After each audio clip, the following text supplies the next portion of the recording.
Mr. Brown, could I have a roll call, please? Yes, and first I'd like to remind everyone, you can turn your microphones on. Right, you should have them on. Right. Well, not the whole time, just when you're speaking. No, we can The have whole them on all the the whole time It's now. Oh, been you fixed, fixed yeah. it? I guess, yeah. So, okay. So roll call. Mr. Frederick? Here. Mr. Gabarski? Here. Mr. Kopek? Here. Ms. Turning? Here. Mr. Teat? Here. And we also have as trustee liaison, the village president. Jerry Johnson is absent. Village attorney is here, as is the village manager and secretary. So, All right, very good, thank you. We do have a quorum, so item number 3 is the motion to approve the minutes of the zoning commission meeting of April 10th, 2024. Do I have a So motion? moved. We have a motion by Mr. Kopek, second. Second. Second, Mr. Teat. Discussion, comments on the minutes of April 10th. Hearing none. None, okay. So I have a voice vote to approve as submitted. All those in favor to approve the minutes of April 10th, 2024, say aye. Aye. All opposed? Motion carries to approve the minutes. All right, public comment. Do we have anybody wishing to make public comment this evening at this time? Thank you. Okay. All right, so, Holly Barron?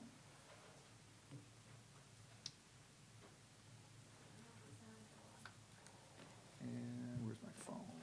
Where did you put it? you want me to run? No, I got it. Oh, yeah. Oh, you can if you want. Check. Good evening. So animals. So to be honest, I was afraid to look at this packet, but it turns out that I think it's an extremely great guide and almost exactly what our residents want to see when it comes to rules. These guidelines make complete sense and are reasonable, not arbitrary or opinion-based. I've said this many times in past public comments, and I'll say it again. We are an affluent community made up of smart, successful adults. I think what this draft represents is just that, putting the trust in the responsible adults in our community. To pick a few things apart, though, I'm confused why poop management varies from chicken, horse, and barnyard animals. I think that all 3 sections should be the same when it comes to responsible waste management. Covered bins do not compost. Air is needed. Also, covered bins stay moist. Everyone knows that dry poop is no longer stinky. Many residents use their animal waste or deliver it to neighbors who don't have animals for fertilizer. I think that the wording in X7B4 does the job across all 3 sections. And I'm going to quote it. The accumulation of manure and dung shall not be offensive and must be managed to minimize any health hazards or nuisance. Manure and dung must be removed on a regular basis. I would personally change the last sentence to read, manure and dung must be used or disposed of on a regular basis and not permitted to accumulate. I'm also concerned about the chickens, horses, and barnyard animal sections where it says that they cannot be yarded in the corner side yard, unless I'm completely misunderstanding when a corner side yard is. And I verified this with our building and zoning officer tonight when I came in. I did have it wrong in my mind, but I do think that my comment still applies to this. I looked into this, and the corner side yard is a big portion on some lots. I put most lots, so I'm going to give you guys a copy of my comment. So on some lots that are on corners, I think you guys should look a little deeper into this, as well as the use of the words enclosure, paddocks, and fenced enclosures in the X6, A3, and X7, A2, and B sections. Removing a 5-foot perimeter on properties adds up to a lot of wasted land that could be used for additional pasture, not to overwork the land, which is what we don't want to do. If problematic large animals are sticking their heads over fencing, a simple single hot wire could be added for those few cases. There are awesome, inexpensive solar units available these days. But the bottom line to me is your animals and their heads need not go past the property line. We're coming up on 3 minutes. That's, Okay, one difference, I'm almost done, actually. One difference I don't agree with between this current draft and O-2301 is the removal of the language regarding the flyover barriers for apiaries. I think the flyover barrier requirement made a lot of sense and allowed residents to further customize the layout of their properties. I'd be interested to hear the reasoning that this was removed. But to end, we have long been a rogue community, minus our HOA subdivisions, of course, and I think we are really doing a great job of self-policing ourselves already. thank you.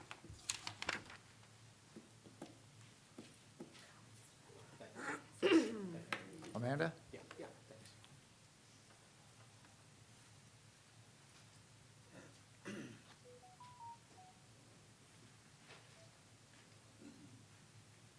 Good evening. My first time speaking in like 10 years of coming to these zoning meetings, so exciting to be able to share my voice with you this evening. Amanda Fogarty, I live on 4 North 394 Foxfield, Campton Hills. I live on 2.2 acres, and I reside there with my horse, my goat, chickens, a koi pond, and just nature around me. I love where I live. I want to thank you guys for being a part of this committee and continuously working on the zoning. As I said, I have been coming to these meetings for the last 10 years. After I moved in and I got my horse and my pony, I got a cease and desist letter in the mail from Campton Hills telling me that I needed to get rid of them within 14 days.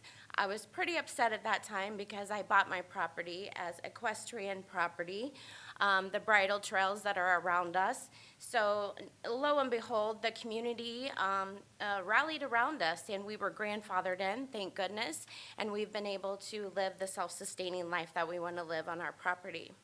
Just a few things that I do want to comment on is equine. The side corner lots, I live on a pie-shaped property, and that's where my horse and goat reside. They are celebrities in the community. We have people that stop by every single day to say hi to them. Never had a nuisance complaint for them being on the side corner lot. I would just ask that for future horse owners that you would consider the side corner lots or for other barnyard animals. Also composting, as Holly had mentioned, just to piggyback off of that, not to use a container or a lid. We want them to be open so the air can help compost. As my mom called it, it's black gold. And after about a year of that, our neighbors are knocking at our door asking for it to put in their gardens and in their flower beds. A couple more things, chickens and roosters. Self-sustaining, in my world, a rooster is a protector. He doesn't just look or scout out for food. He also has an eye out for predators, and he protects my flock. He pushes the hens to safety, and he defends them against attackers flying around. Also, if somebody is an intruder on my property, he's going to let them know, and he helps protect them. I also want to have a self-sustaining property where my rooster can fertilize my eggs. I don't get to pick out of my chickens if I get hens or roosters, and I have to wait to butcher my roosters for about 6 to 7 months in order to get that meat from them. So I would ask that you reconsider roosters on our property as well. Coming up, that's just about 3 minutes, so if you Okay. got about 10 seconds, 15 And then seconds, just wrap to it up. piggyback off of what Holly said with the flyaway barrier, I would just be interested in finding out more information on why that was changed. And thank you to whoever did the side-by-side comparison. That was amazing. I'm a very visual learner, so thank you. Heck, we'll Thanks give- for your time. Thank you for your comments. I'll give credit to Jim Brown on a lot of his charting techniques and skills, so thank you. All right, just in case anybody else have any comments to make at this time, I only received 2 notices. Okay, just double check. Okay, Can I just make I'm sorry, I was like, may I address? sure, and if you would, and you want to make your comments, and then after you've made your comments, just fill out one of the sheets and hand it to Mr. Brown, that'd be fine. But you can make your comments first if you like. Obviously, I wasn't using the 3 minutes either. Yes. I've lived here for 30 years. Obviously, I'm not a Native American. I'm from England. And one of the things I've done with my self for the last few years, all by myself, is raise a few chickens. I'm a vegetarian. They supply me with my protein. My concern, I love the fact that you're now saying 10 square foot per bird. That is far more humane for the keeping of these animals. And I support the roosters, even though I don't have any. I personally agree with the protection. My concern, though, is with having a single coop. I already have 2 coops and 2 runs. Because for the animal husbandry of those birds, if one is sick, I need to isolate it.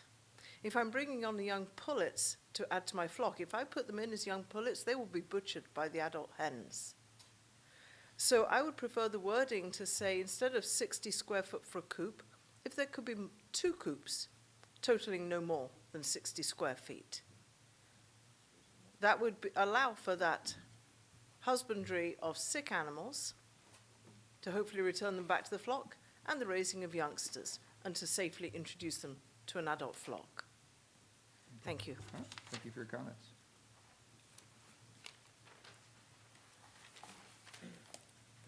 All right, and if you just fill out that information and has handed to Mr. Brown sometime, I appreciate that. Thank you. And Jim, I'll get you the other ones later. Okay. Okay, moving on to item number 5, review and discussion of the draft article of previous meetings. Article 3, which we were just finishing up, I believe, last time. Article 3.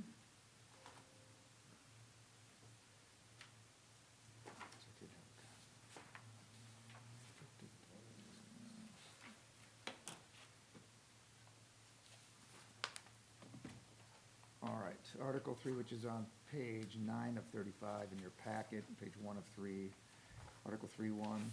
We went over this before, and I will just kind of go from the beginning, and I guess what we're really looking for from last time was agreement of these definitions. Is that what you're kind For of? yeah, so these For the zoning districts were essentially what we had in 2014, and a couple, the names were changed, but when you take a look at Article 4, when we get into the dimensions, they kind of parallel each other. There were some districts dropped, the high-density ones, like R6, R7, those were dropped. A couple districts and overlay districts created. But this is from the January 2023 text, because there's no changes. No changes, okay. And what you're seeing here, thank you, what you're seeing here is a combination of one article that established the districts, and then the purposes were sprinkled in other articles, so it's just combined here. To me, it just makes a lot more sense. So you establish them and you state their purpose, and it's all together, and you can see what the differences are. So Okay. that's, so I think we went from 7 articles down to 3 combined, so. I did But have- really no changes in the names of the districts, and the number of districts, or the purposes of the districts. I didn't have any comments on page 1, unless someone else does. Moving on to page 2 of 3. I did have one comment at the bottom of page 2 of 3. Let's see, 3.3.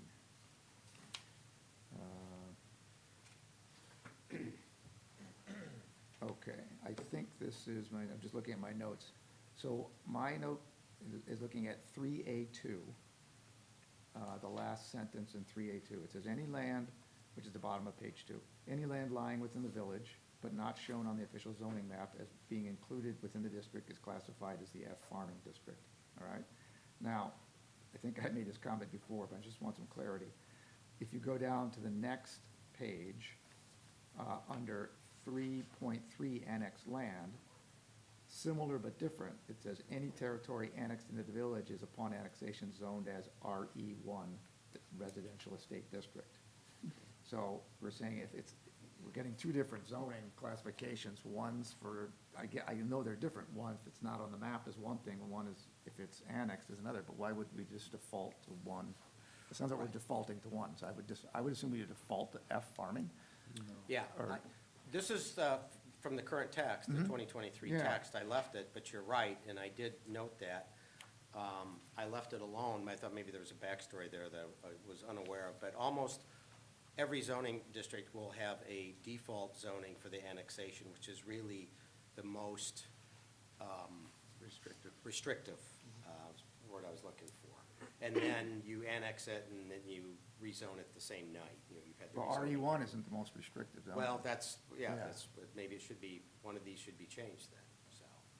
Yeah, so anyway, I just noticed, I just thought it was interesting how the one would be farming district and the other one's RE1. Mhm. Like, well, it's kind of a default to fall back on, so why wouldn't we just pick one? From a restrictive perspective, typically it's a residential district upon annexation, and it's usually the one that allows for the lowest amount of density.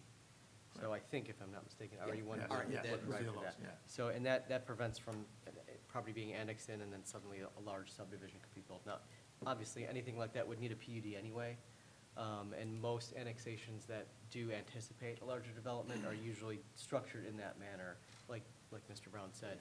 It's annexed, it's immediately rezoned, or, petition for a zoning relief comes at the next meeting. I guess is the assumption that if you're gonna annex something, it's gonna be residential? I mean, theoretically, you could annex farmland, right? Right, not So- always, though. You, So what if, I'm You just know- saying, what if a farmer came and says, I wanna be annexed into I wanna be he says, now it has to be zoned RE1. So it's like, Right. but I want a farm.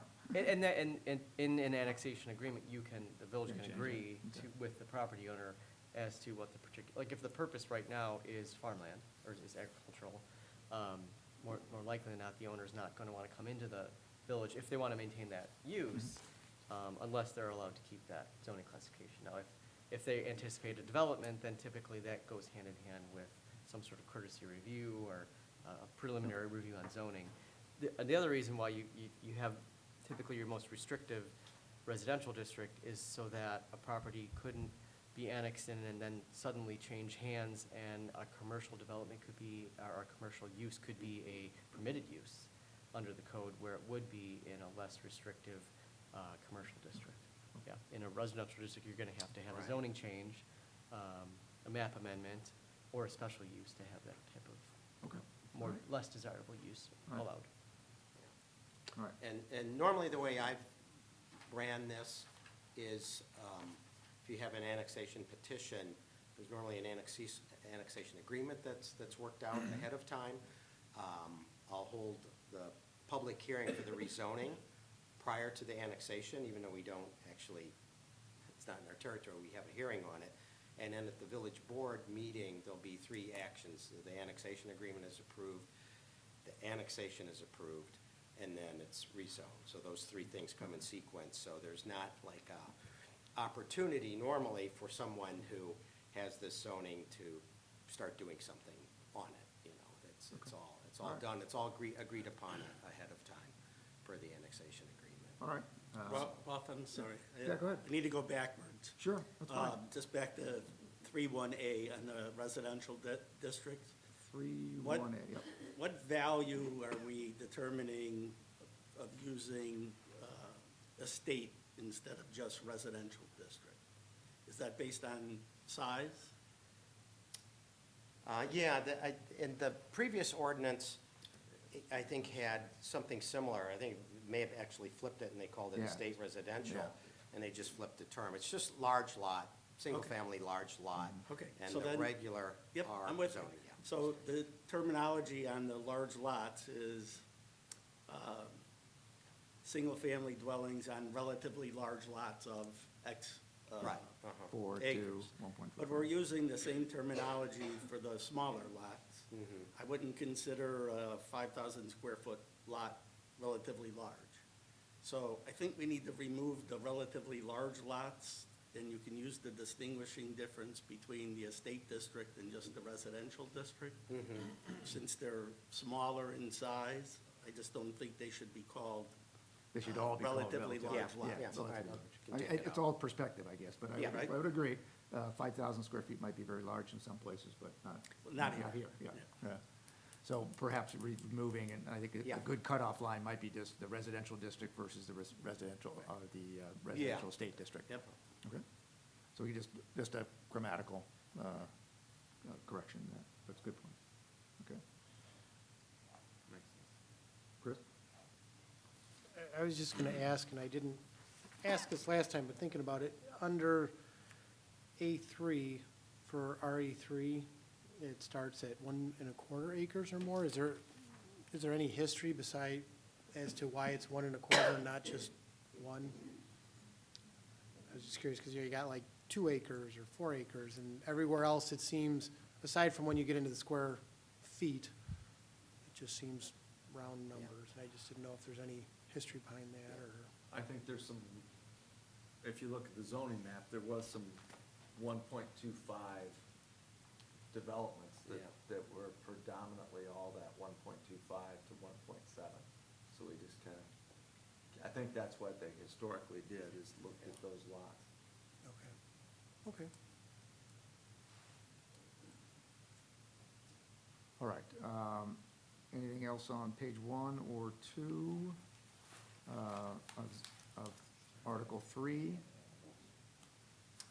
And then, I'm sorry, Mr. Chairman, too. Yes. Your question on the farming, was that resolved? We're going to leave that alone? So anything that doesn't show on the I'm map, which I satisfied. hope we don't have a lot of. Which would, yeah, I would Should agree. have- That should that have a would make lot of sense that. for it to default to farming. Yeah. That's like, okay, let's just go back. It might be maybe a small Okay, something. so we'll leave that. I don't have a problem with that on the map. And then with the annexation agreement, I get it. So that makes sense just to have the lowest density and then go from there as a default. All right. So that would finish up Article 3 unless anybody else has anything else on Article 3 to add. All right. Agenda item 6 alpha was Article 4, dimensional design standards. Looks like this was a little bit reorganization here, and some of the charts we had last time, and some comments you've changed. So page 1, that's pretty straightforward. I don't have anything for page 1. On page 2 of 5, at the very top, under the zoning district C3, I think you wanted RD there. Yeah. I don't think okay. there is it's just a type, so that would be the RD district? Just out of, Yeah. out of habit, yeah, I see yeah, C1, I C2, get and it. I put it as C3. Well, you're seeing 1,000 RD. numbers going through this Yeah. stuff, I get it, Okay. so, but we'll just change that C3 to RD. Yeah. But it doesn't change anything about the district Yeah. itself, just the naming of it, which then aligns with the other district from the Article 3. Because it had C1, C2, and RD in Article 3, and it didn't have anything else, so that would align it with Article 3. Good catch. All right. I mean, it's almost a kind of similar question on page 2 of 5 on table 4.3, the second table. Dimensional standards for F and OS districts. I don't have a problem with it, but it's a minimum, the very first line, minimum lot size for open space was 1 acre. And I guess, is there, I think, same kind of question. Is there a history there, or is that was just a, Yeah, this is a new district that was created in 2023, so. right, yeah. Um, I didn't know if you had any context for what right. that would be, or if that would be, because I don't really, Are you saying, Ralph, it should either be 1 acre or 1.25 acres? I don't know what it should be, to be honest. I don't know why it's 1 acre, I guess is my question. Well, that was allowed in the county, well, before we incorporated. I To mean, have it's historically that from the county, size. yeah. And I remember the 1.25, but that, I can't distinguish between the 1 and 1.25. Yeah. I don't have a memory Yeah. of that. Okay. I mean, I don't have a heartburn with it. Well, but- just comment on that. I think the 1.25 was from the county regarding the use of septic fields. And established acre and a quarter as being the minimum size necessary to support a house, single-family house with space for 2 septic fields. I'm not sure, Jim, because the subdivisions that were built from 75 to 1989 have a lot of 1 acre lots supporting a septic field. Okay, or maybe there was a change in Yeah, it could after have been. that, but, okay. But you're basically saying if you have less than an acre that you say you wanted to donate as open space, you're not, it won't qualify? Because it's not a minimum of an acre?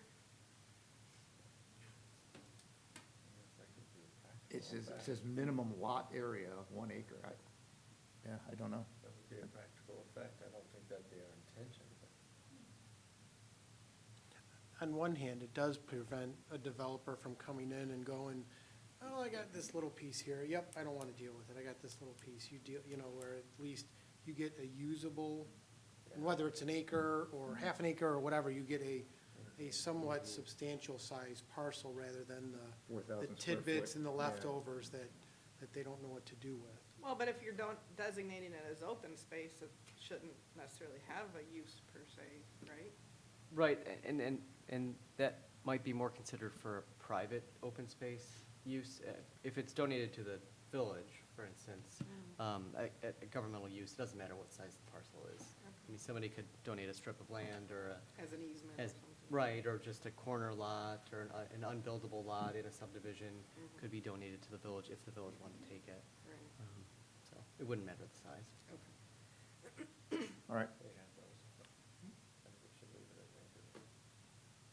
acre. I don't see the need to change it. I'm just, was more. Right. Chris- When we get to the mapping, and if that looks like it's a problem, we're automatically creating a lot of non-conforming lots that we want to zone OS that are less than an acre, then Yeah. revisit this. Okay. Yeah. I mean, that just, I think that's why it'd be wise, just revisit with the map. All right, I don't have any other comments that I personally have unless anybody else has. We'll proceed on to 4.3, design standards.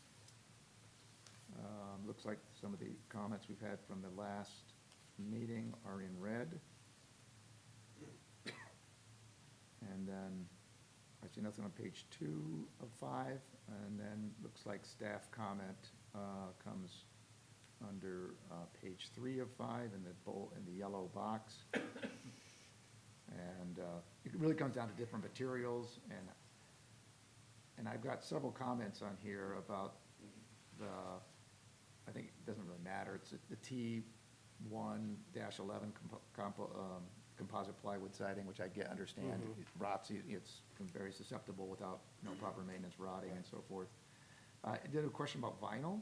Was that like vinyl siding? It just says building materials.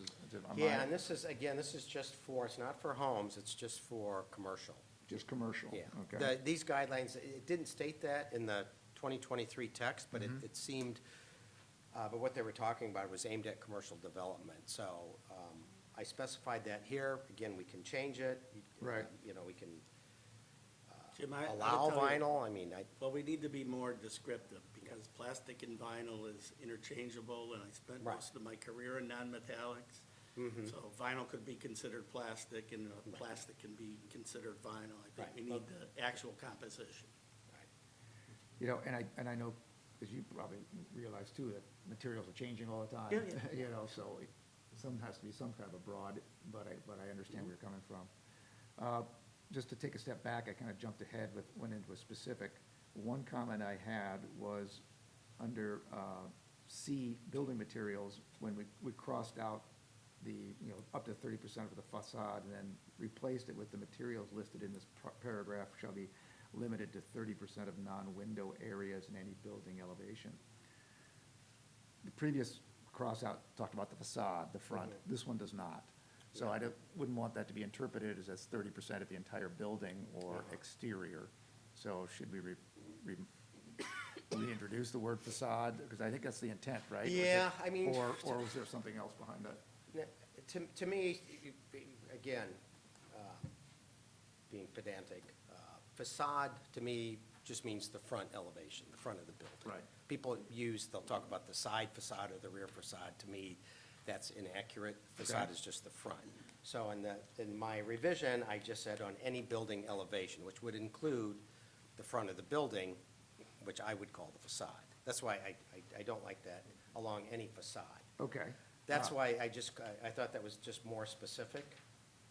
So any building of, I guess my concern is like, you guys got a freestanding building, now you have to have this has to apply to all four sides of the building. Yeah, and I think that was the original intent, because it Okay. said any building facade. They were using facade like I would use building elevation. Okay, So it's staying the same. okay. But if, again, if you want to change Oh, it, no, no, it's- I guess it was more clarification, I guess. it's just a change in terminology. Okay, all right, all right. Should What- cement fiber be added to that list? Like hardy board? I mean, that's Uh, used pretty extensively. As something that we would prohibit? No. Should it be listed on here? Which are the Or are prohibited we items? saying that this part of it is just what we're prohibiting? This is just what we're Okay, yeah. prohibiting, Yep. so, yeah, I'm very fine with the cement, the Yeah. cement fiber board, hardy plank, or whatever you want to call it. The same thing, I guess they're not technically prohibited, is not technically correct either, they're just limited. Yeah, So you could still use some of these products, but they're just limited. right, yeah, exactly, I'm Yeah. sorry. What about stucco versus E ephes? EFS is on here, stucco and Yeah. EFS are different, they are different, They stucco is appear normally. different, but they're just it's the material and applications Yeah. difference. Yeah, people have long had an issue with EFS because it doesn't wear well. It's porous and, Yeah, and you'll find EFS either outright prohibited or limited in Yeah. almost any ordinance that has design guidelines attacks Okay. EFS, so, and we do here. I just lost my connection.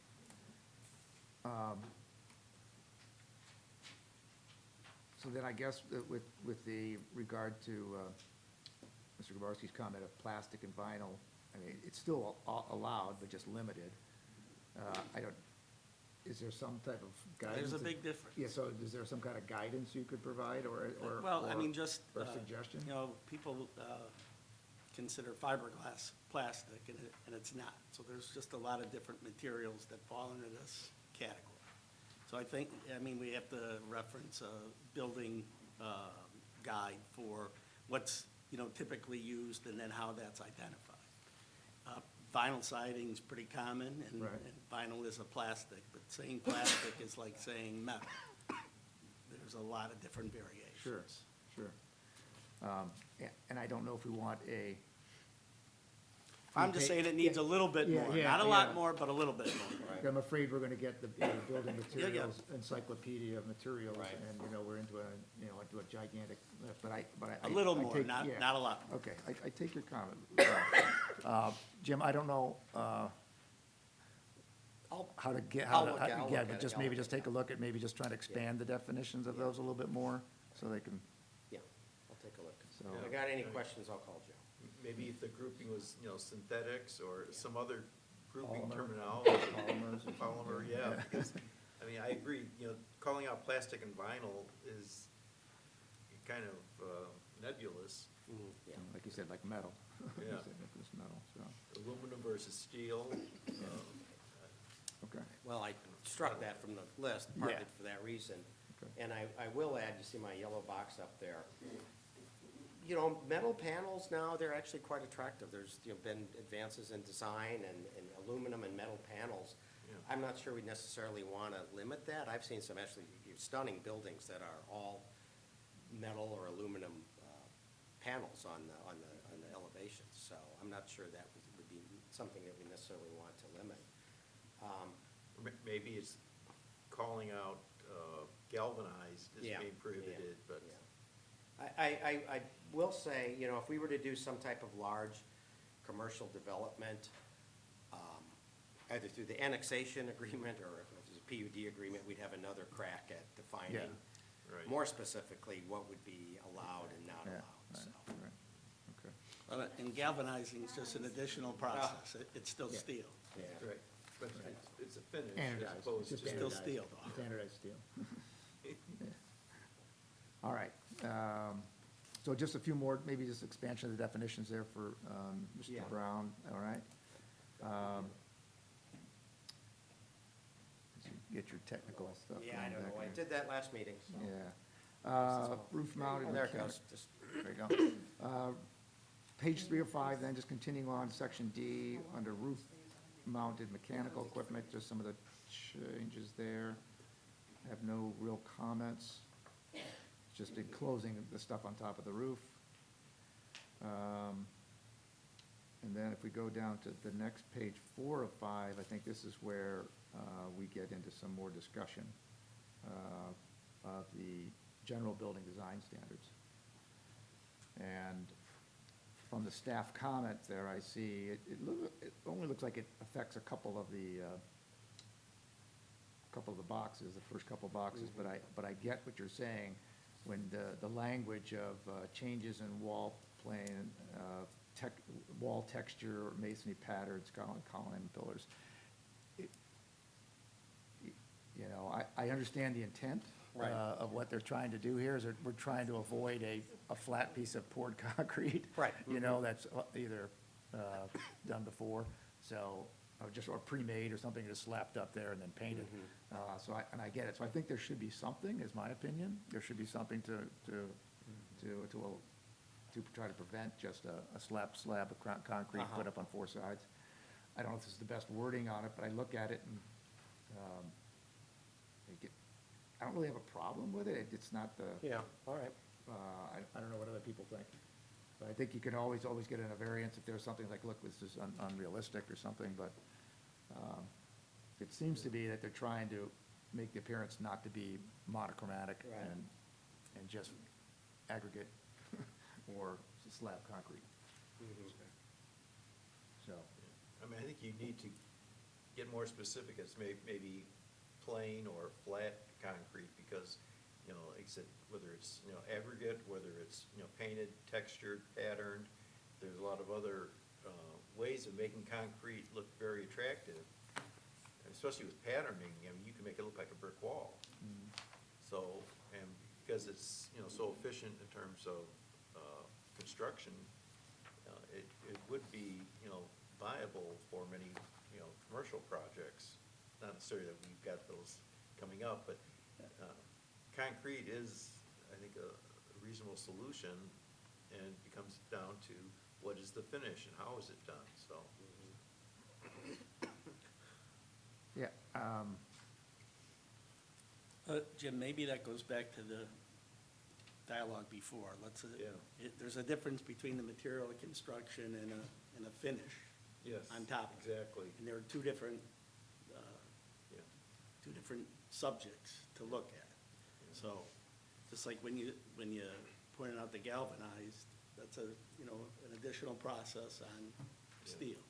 Yeah. So, maybe we need to spend a little bit more time on just the separation of material and finish.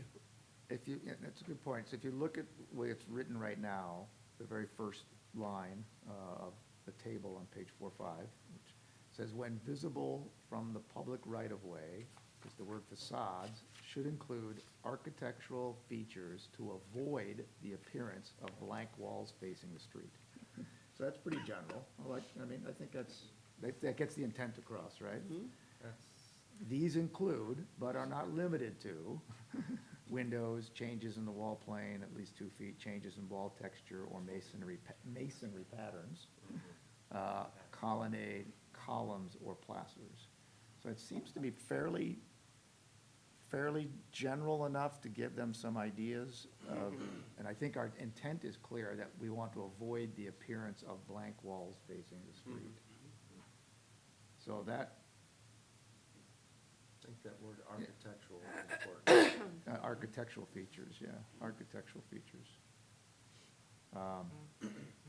And then I guess just the next 2 lines there, just break out the difference between C1, C2, and RD, and just difference of feet, basically, how often those changes have to happen. I would agree with you, I don't know exactly, I think color change is pretty obvious, texture change, material, module change. I'm not sure exactly with that, but I probably could go from brick to, brick to wood or metal or something like that, and then, or the wall articulation change. So I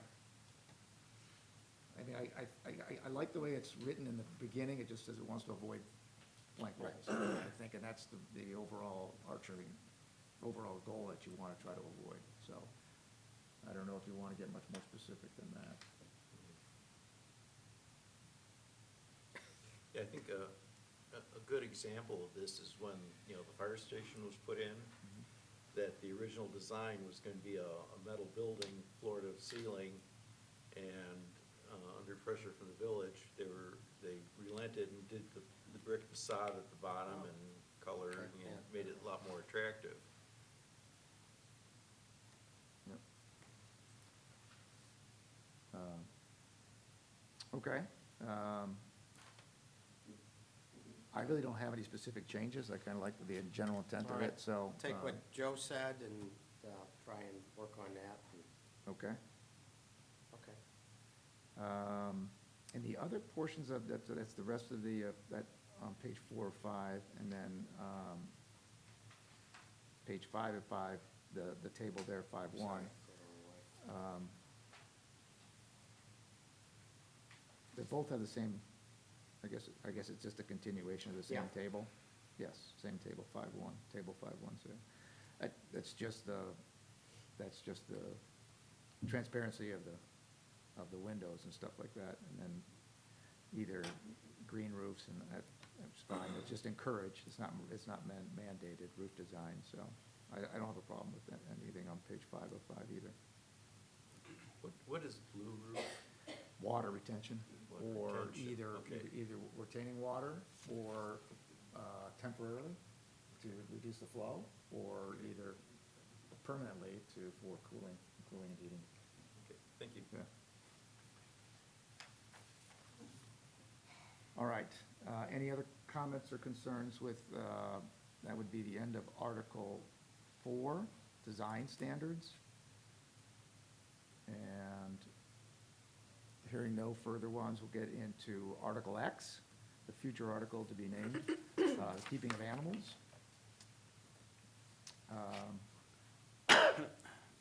First comment in there on article at the very beginning, kind of the introduction comment is to include potbelly pigs. So you're like, yeah, is that something we want to do or not, right? So,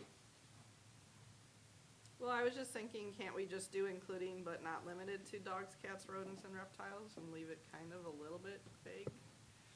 Well, but then somebody would say you can't have a pig. Well, no, but including but not limited to. Not saying you can't, just saying we don't need to name every single household animal that people come up with. would a peacock be a household animal? No. So, because you remember the guy with the peacock walking through the airport? And Yeah, that right. was his comfort pet to get on an airplane, Right. so.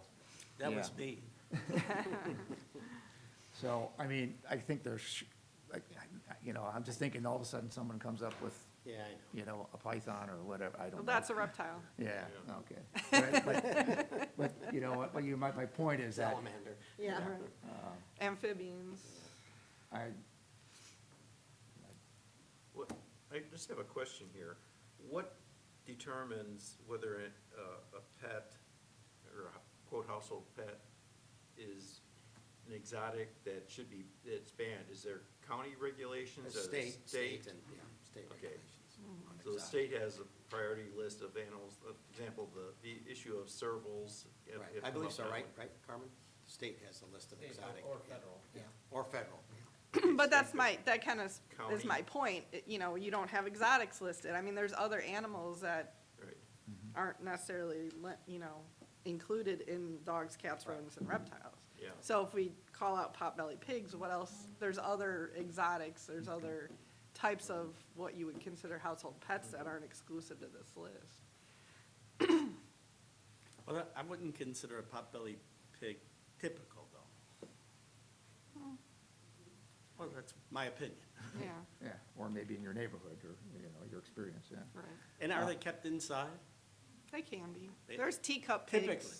Yeah, Yeah. yeah. So is the question, do we leave this in or take it out? Or just accept, what Terry said was to basically just add in, these do not apply to these animals typically, but not kept as household pets, but not limited to dogs, cats, rodents, and reptiles. So, we could just strike that. Yeah. 7:16, the arrival of Yep, Mr. Johnson. Yeah, 7:16, yeah, okay, got it. So how about we just add that? We'll just add. Yeah, I'll change the so you can language, yeah. Scratch the pig and then add just not limited, but not limited to, okay? All right, moving on.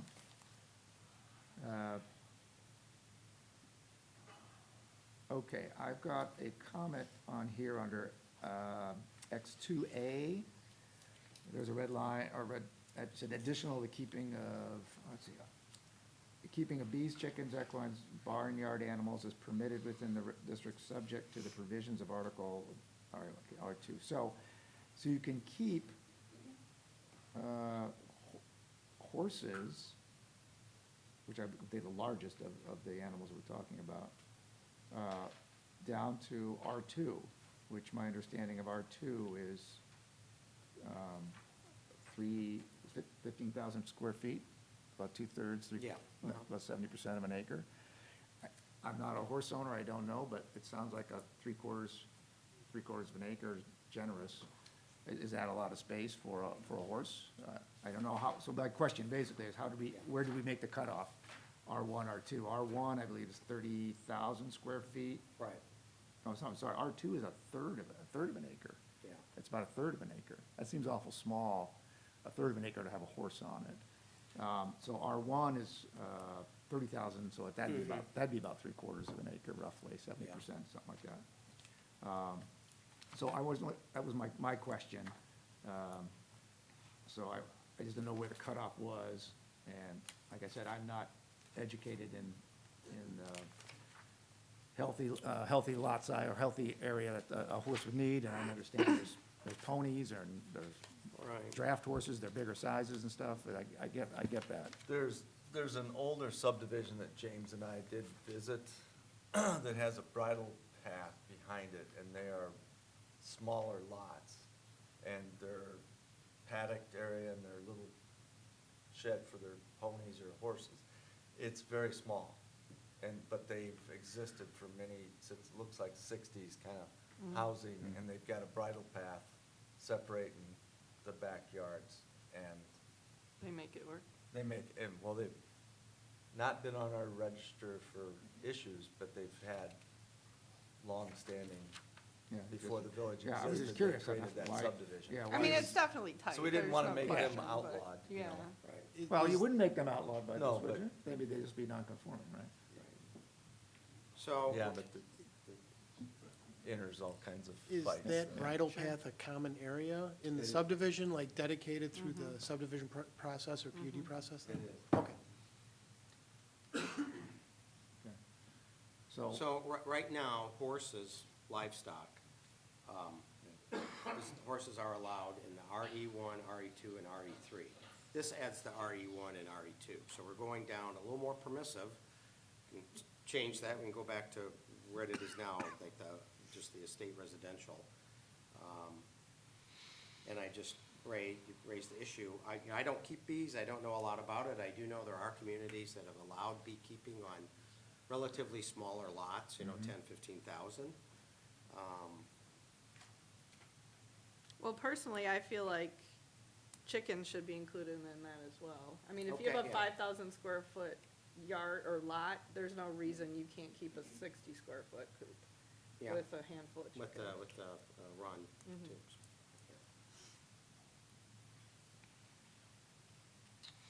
however, I would say a 5,000 square foot lot with a horse. No, I don't think so. So you got to split this out, or? Yeah, Yeah. might want to split this Yeah. out. Which districts so can have which, or maybe just, it might only be, horses, equines, that might be split out, or maybe barnyard animals, I'm not sure, but, where do we draw the line? Yeah. I guess the question would be, and this goes back to a zoning classification, so we're kind of jumping ahead a little bit, but if something just does, say we say R2, or we did change the zoning ordinance, and that would make something non-conforming. Okay, so let's say you can't have a horse with less than X number of feet, and someone has that, okay? That doesn't mean that it's illegal to have it, it just means it's non-conforming, is that correct? That's correct. Okay, Yeah. all right. So, you can change the ordinance, and you could say, hey, if anybody else wants to have one, that you have to follow the new standards, which might be X amount or Y amount of land. Okay. So you would not be infringing on existing subdivisions that already have something that less of a standard.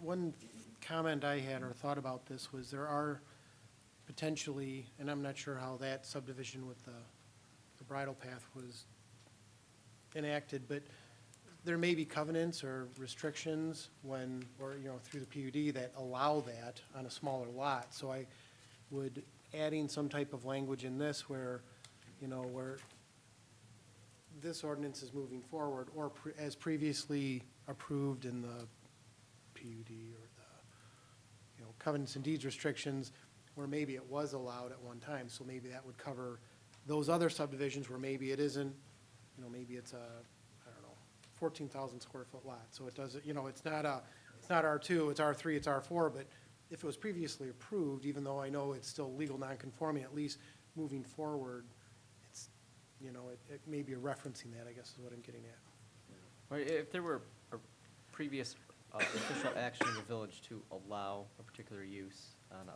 let's say, a smaller sized lot, then these changes wouldn't affect that. Just like if a PUD were proposed after any changes here are enacted, that would be less restrictive in a smaller sized parcel, that it would still be allowed. As long as there's official action by the village to approve that Well, PUD. the problem is those are houses that look like they were built in the sixties. And so the village didn't exist till 2007, so there was no village action, there was a county action.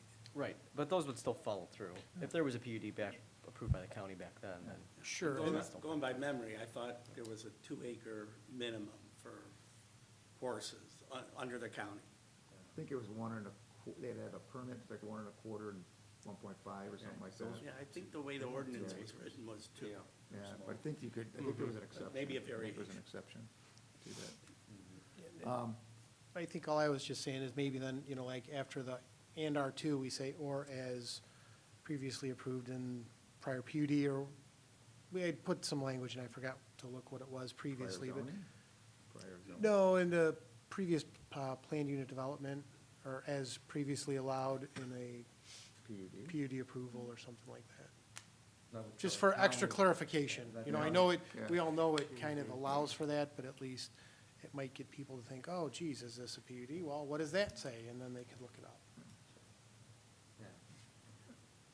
All right, okay, let's add that. And I'm not sure where you want to draw the line on, if we're going to separate this out, like, I'm just assuming separating the horses only, or, and let everything else, or we want to separate that and barnyard animals? You looking at me? Yeah, I didn't mean, know. yeah.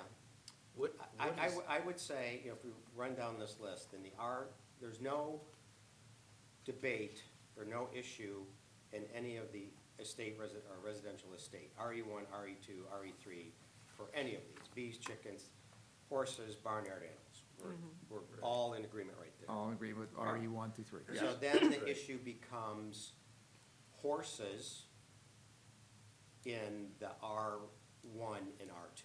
Well, what are the other barnyard animals? I mean, goats, They Sheep, are, you know, pigs. goats, sheep, llamas, Yeah. things like that. Alpacas.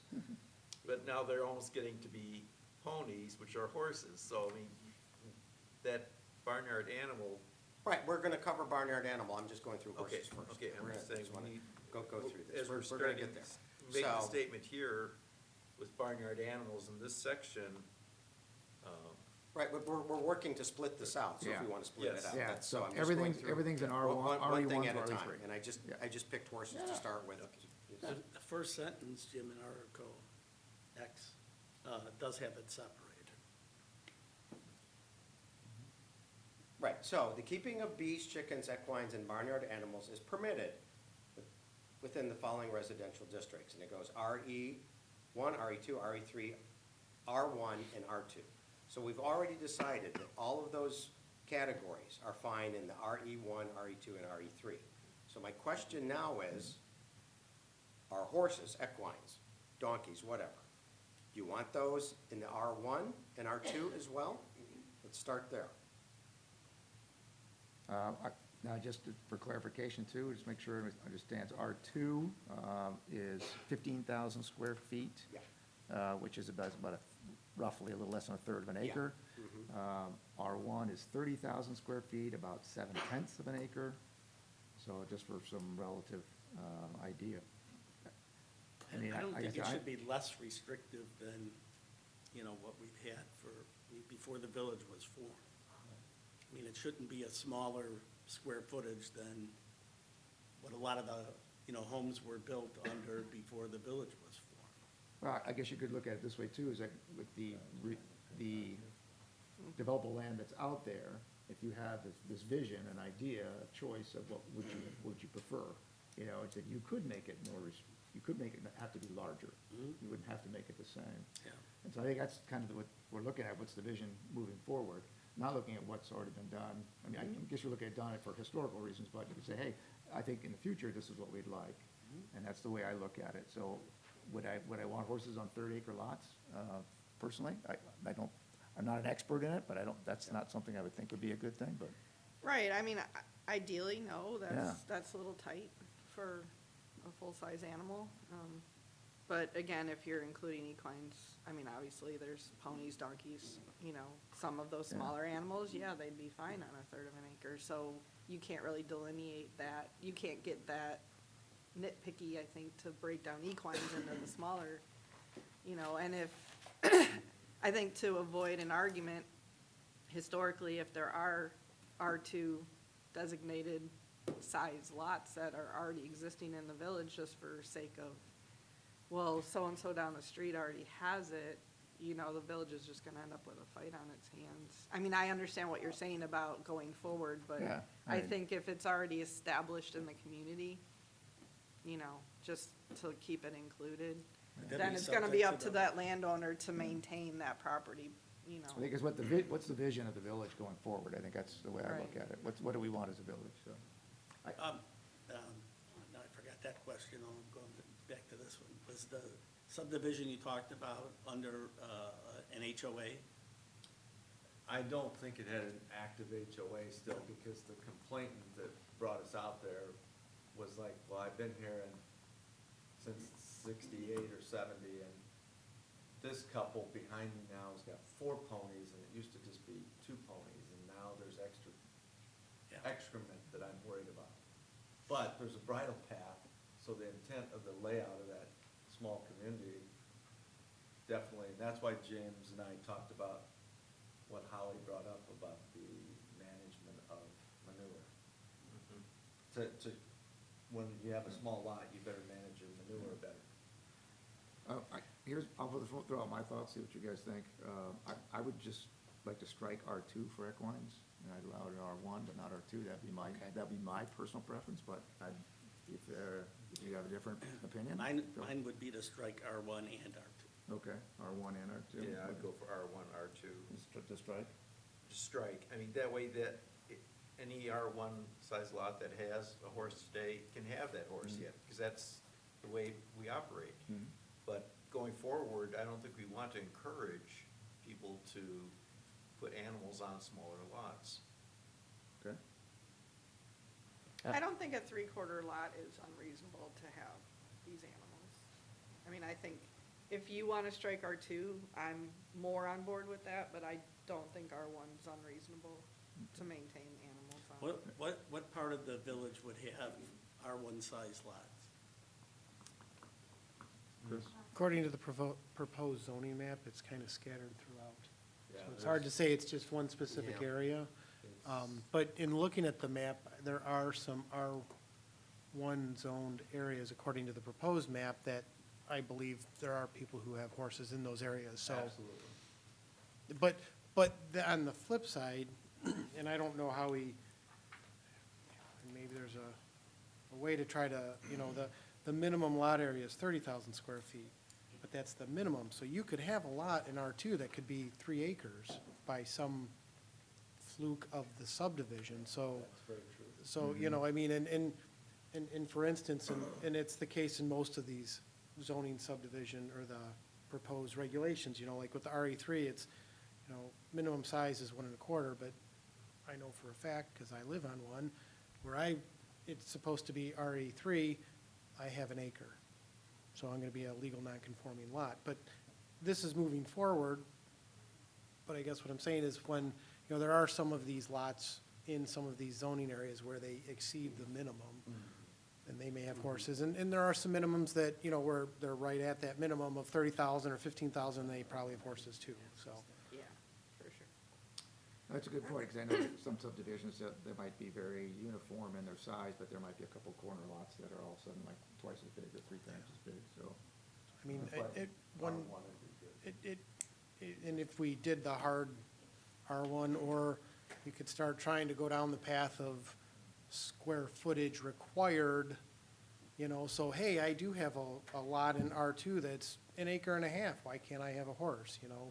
But I don't know if we want to go down that path, because once again, it then, It's hard to manage. it's very difficult to manage. Yeah, I don't, So- I prefer to do things by zoning district, that's why they're created, and not get into treating things, accessory structures or uses within one particular zoning district separately based on a use or size. Let me preface this is a facetious comment. So what about the quantity, the number of horses, as we're talking about? So pick any zoning district you want. Can you have 10 horses on the 30,000 square I foot think lot? later on, that's, Yeah. yes. Later on, that will show that Okay. has been in some of the Okay. data, but it's a good question.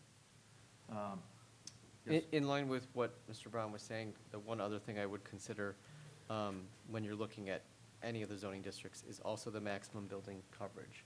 For a larger district, it's not going to matter, but when you're looking at R1 through 4, for instance, you have 30%, 30%, 35% for R1, 2, and 3.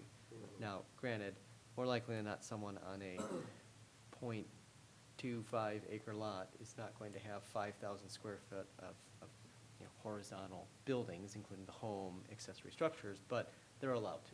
So that certainly eats into the percentage of the lot that's open for animal use or other use, so that's something to consider as well. So I've got,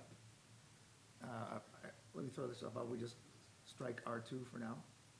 Would you, I'm in favor of striking R1 and R2. okay, what's your, Chris? I'd be willing to keep R1 and get rid of R2. I'd strike them both. You strike them both, so choose to strike them both, you're like R1, R2, and, you'd like strike R2 and strike R2, but keep R1? All right, so, this is not a final action, so this is obviously, we can review this again, we'll get the final review again, I think we should annotate that. Let's strike R2 for right now. All right, I'll make. Only R2. Yeah. I think it also gets complicated, as we mentioned before, where you can have an R2 zone, or an R1 zoned lot that's, 2 acres. So I think. That's there's- why it's important to keep R1, Yes, I think. But I mean, but that, maybe we have to add a minimum lot size on top of it, because otherwise, someone who does have, that .7 size lot, could become a nuisance. I guess. We have ways to deal with that. Well, I think I guess the problem for me is, that- and I don't have the knowledge base of it, okay, what is the minimum size to have a horse?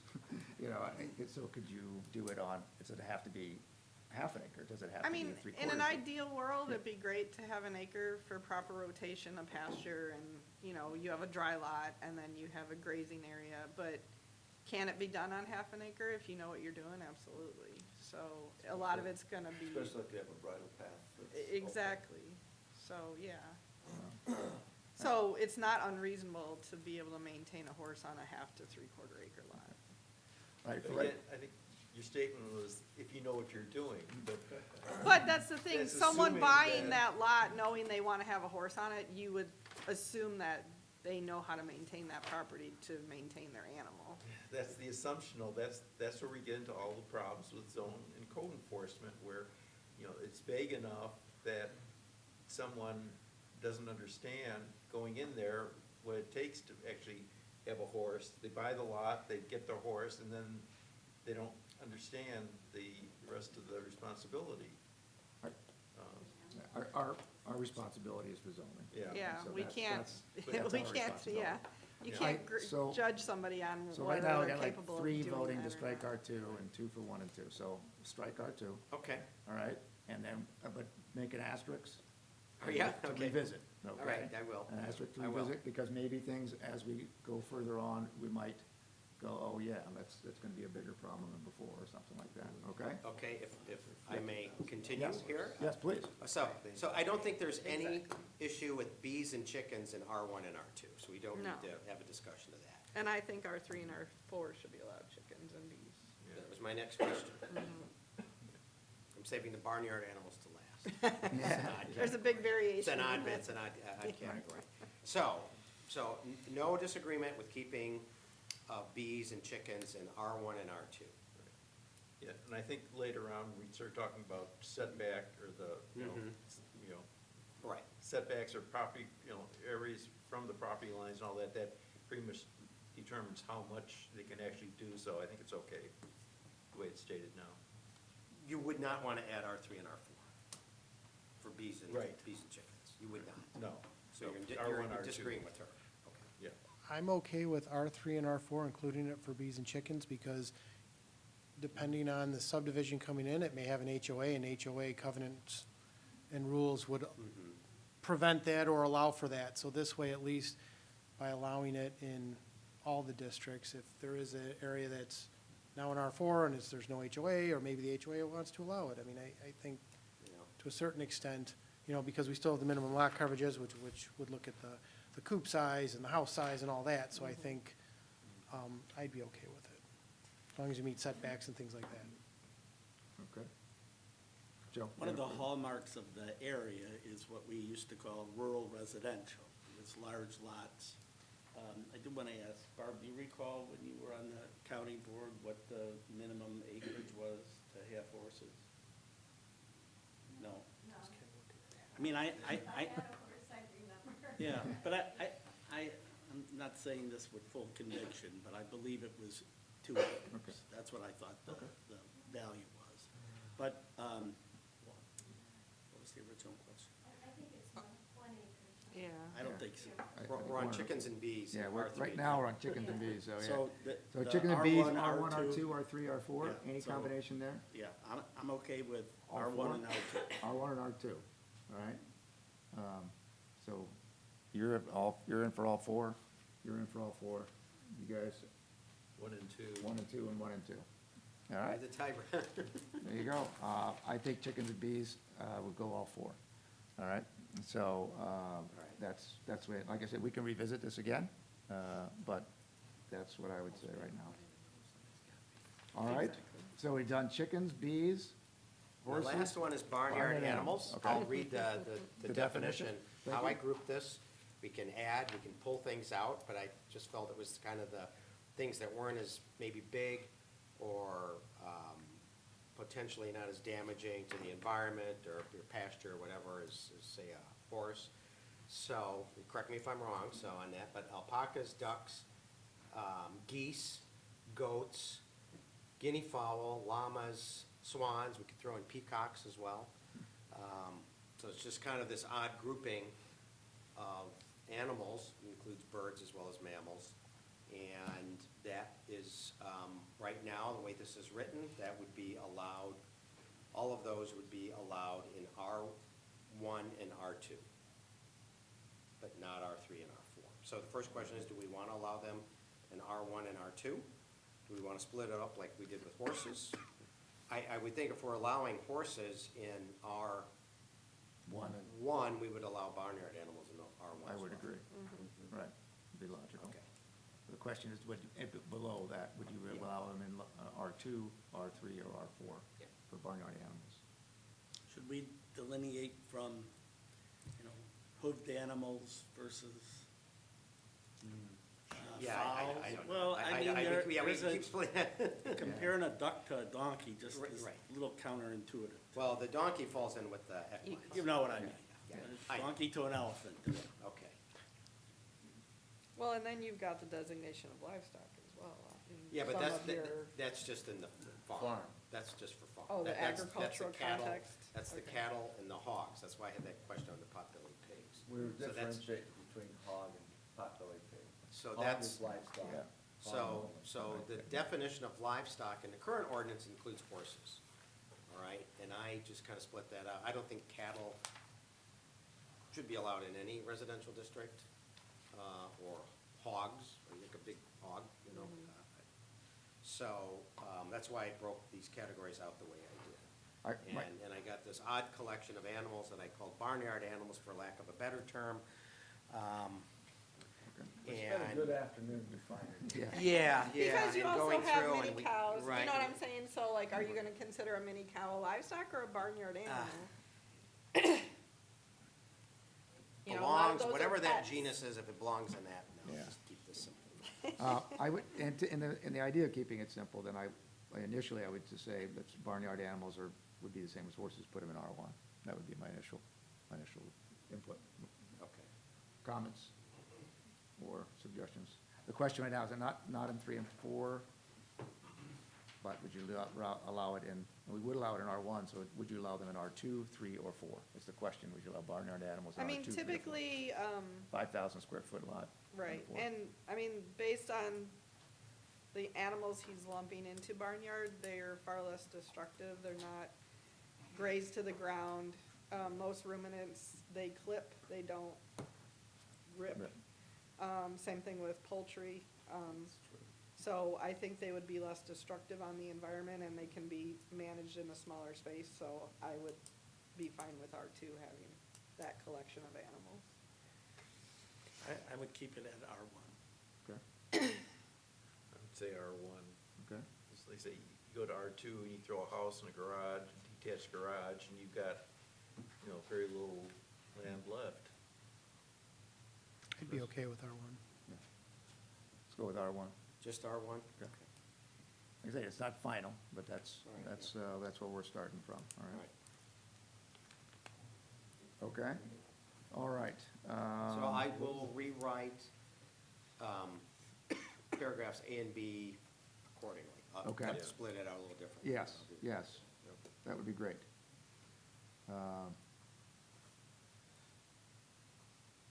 Very good. X2, A and B, that's what we were just on. You're just gonna rewrite those, so on to the next one, X3.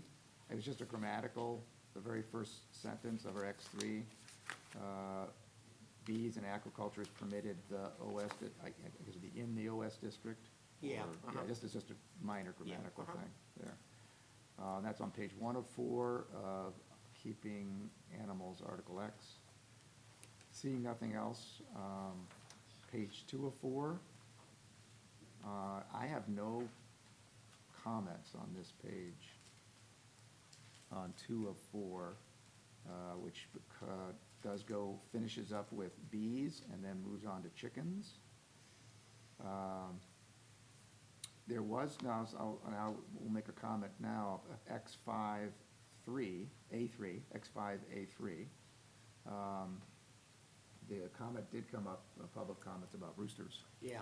I'd like to go back to the Oh. bees, because we did have 2 people comment on that, this Okay. flyaway zone. All right, I took that out because in my research, it was talking about bees, when they take off, it's like an aircraft, not like a helicopter. So I thought those barriers, the 2 sources I were reading were saying ensure that they have this space so they can take off like that and don't have to go up. And I thought that flyaway zone, which required these barriers, these vertical barriers, was Prohibited. detrimental to the bees Yeah. taking off. okay. But again, I mean, if you, that's why yeah, I took it out. So, because if you're putting in, barriers, but still allowing access through the barrier, it kind of defeats the Yeah. purpose, so. yeah, exactly. Under the registration, I'm going back to B. It says that the property owners have to register the colonies with the Illinois Department of Agriculture. Does the Illinois Department of Agriculture then contact the village that somebody has registered? Normally, I don't think so, but that's a state statute requirement, I just threw that. I understand. So how would a homeowner Yeah. who wants to do this know that they have to provide proof of registration to the village? How would they know that? That's all I'm asking. Oh, they don't, but they just gotta do it to the state. I just put it in there as if anyone's looking at this. It's kind of like having a driver's license, you want to see your driver's license, but basically, if the village wanted to say, hey, do you have permission from the state to have your bees here? Because you just see your permission slip.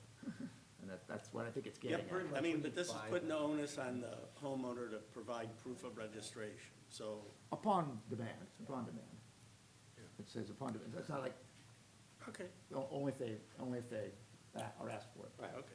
Okay. Okay. Chris, did you have a comment? One comment I was just gonna make, I know in X4A2, it talks about a minimum of 25 feet for the apiary, and 25 feet from any lot line, as measured from the nearest point of the apiary to the lot line. In residential zone districts R2, R3, and R4, the rear yard setback is 20 feet. And then you go to number 3, it says it has to be 10 feet from the principal structure. So essentially, you have to have a 35-foot deep have. backyard to have an apiary. So, I mean, I don't know, it just, we're allowing things to be built, and there may be instances where, you know, those setbacks aren't, it's not an issue, but it's kind of like you can have it there, but really you may I'm not sorry, be able where to. were you saying this? On A, So X4A2 and 3, it talks about Yeah. setbacks of the hive or the apiaries from property lines and from the principal structure. But then when you look at just the minimum rear yard setbacks allowed in the zoning district, your rear yard setbacks, like for R2, R3, and R4, are 20 feet. Yeah, but that's, So, but what I'm saying is, I guess, it's like, we may have subdivisions where, they're building setback Yeah. to setback, and then we're gonna have people coming in, and we're gonna basically be going, yeah, no, you can't do that. So it's just, you know, is it 25 feet too much? I don't know. It's kind of like dangling the carrot in front of the horse, and right. he just keeps walking, never getting to it, in my mind. I mean, I like the idea of 25 feet from the lot line, I get that, you know, I think that's good. And if you really needed 5 feet, could you get a variance for that 5 Right. feet? You know, that's kind of the way I would look at more of an exception rather than a rule, but I understand what you're saying. If it's a 20-foot lot line in certain zoning areas and then 25 for this, but I think the intention here is, the way I look at it, is the bees want to be kept farther, closer into the lot rather than on the lot line. So, I'm fine with the 25 feet. I don't really see a conflict, but I understand what you're saying is the potential for a conflict would be if the Sure, lot and doesn't allow I it. guess too, I mean, the 25 feet, even with, with the 20 feet, each house has to be 20 feet, so right there you got 40 feet between, I don't know, Yeah. 25 feet seems a little Uh-huh. excessive, Okay. but, It is for You bees, know. because they need 10 feet. They get up and go. They don't Right. swarm at your neighbor's lot line. So Right. if we could change it to 20, I think that'd be Or easier. is it 20, or would you just say the lot line set with a setback line in each Well, but zoning measure, district? we're concerned here, the concern is about impacts on the neighboring properties, it would just Right. be from the lot line. Measure from the lot line, 20 feet, want to go with, change it to 20?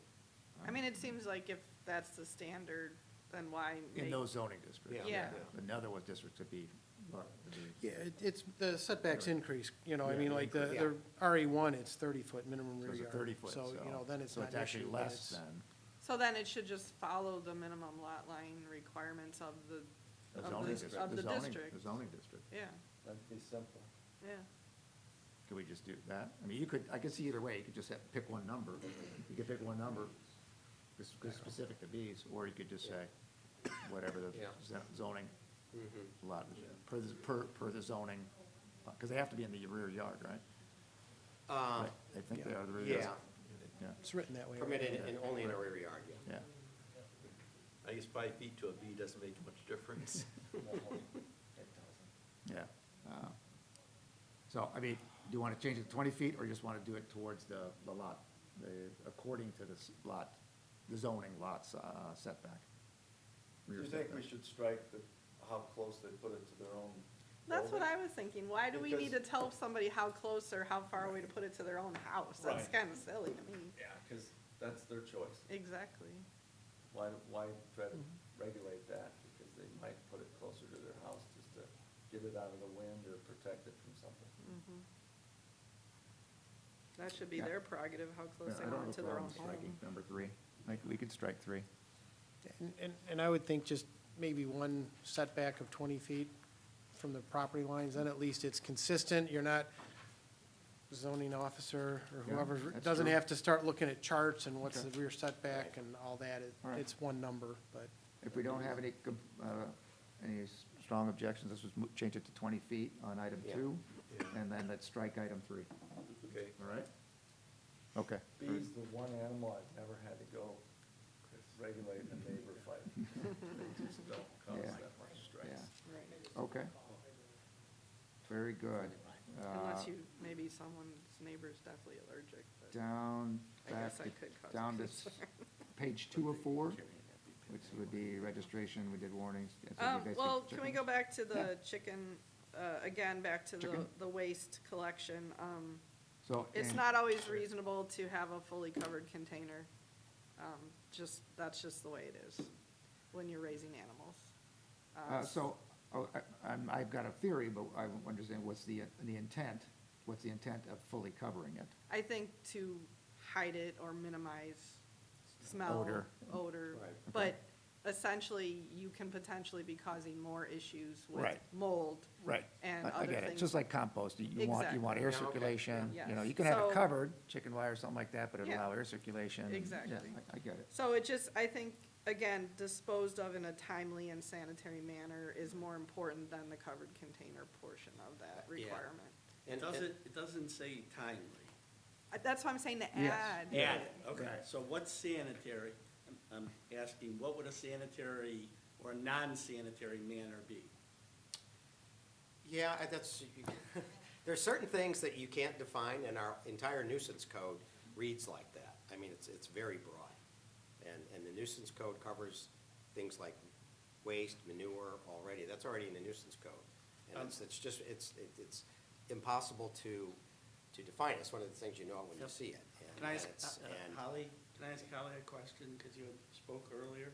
So, can you help me understand that? It says shall be disposed of in a sanitary manner. So what does that mean to you? I can tell you what I do with the poop on my property. Throughout the season, I put it on beds, I put it on, around my fruit trees. Neighbors come with buckets, so a lot goes to them. I also live within carting distance of the Wasco nursery, he wants all my poop. As a, as a compost? You can bring. Holly, oh. I can't hear you. All right, hello. I could tell you what I do with the poo on my property, and it's, we're using it. We're dispersing it all around. I mean, chicken poop, it dries immediately. It turns to a dust. One hard rain, it's gone. So we put it all around, you know, what we want to fertilize. Our neighbors come and pick up buckets. They use it for fertilizing. And then in the spring, when we have a large amount of the winter accumulation, I fill up 2 cartloads in our little cart behind our tractor, and I bring it to Wasco Nursery. He's happy to take it, something that a lot of people So don't that- I know. mean, that means that you're never disposing of It's not you're really using going it in the as a garbage. compost, It's being right? used completely, 100% it. being used. And I don't know the answer, so. There is it are other typical? people, well, no, it depends on your situation, like she has resources, right? Yep. But there are other people who rent the 3-sided bins from Waste Management or another company, Yep. and they will literally have it parked on their property until it's full, and then it'll get hauled away. And those are covered by design. I mean, they- Correct. They come covered, Right. fully covered. Right, and sometimes you can, like, they have a actually side-loading one or a top-loading one, depending on what you order. And then that'll get hauled away, and it can go actually to a mushroom farm or just general disposal. Yeah. So there's different ways to handle manure. Yep. So Jim's comment of, you know, it's pretty wide-ranging, and you can't define things throughout this whole process for me. There's a lot that's defined and a lot that isn't. I mean, I'm still stuck on corner rear side lot, makes no sense to me. But I mean, would you agree that my interpretation of what sanitary and what Holly's interpretation of her way of handling it sanitarily, She's using it in a completely But- different environment. but it's still in a sanitary The way- manner? The way this is written, she's in violation because she's not disposing of it in a sanitary manner. So you don't think turning it into compost isn't sanitary? Then put it in He's here. just reading, he's just Put it playing in the here. devil's advocate, reading the Put line it by in here. line. So, and Carmen, I don't want to put you on the spot, but, and Holly, this isn't directed at you, I'm just trying to make a point. It says "and shall," so that means that it must be, right? That's not an option, shall be disposed of in a sanitary manner. You use it as compost. To me, based on my background, I would tell you, it's not disposing of it in a sanitary manner. So I'm just looking for a better definition. Yeah. Or used as compost could be added. All right, before we go too far down the rabbit hole on sanitary. We didn't get to rabbits. Responsible manner is another way to, instead of sanitary, responsible. But then, of course, that's that's up to interpretation as well. But, best practices would be another way to say that, would be best practices, responsible.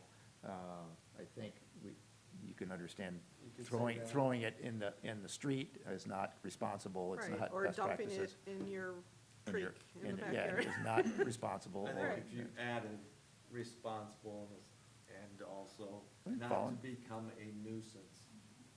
I would add the compost Yeah. part also, that's perfectly acceptable. Acceptable. Right. That's all I was getting at. Right.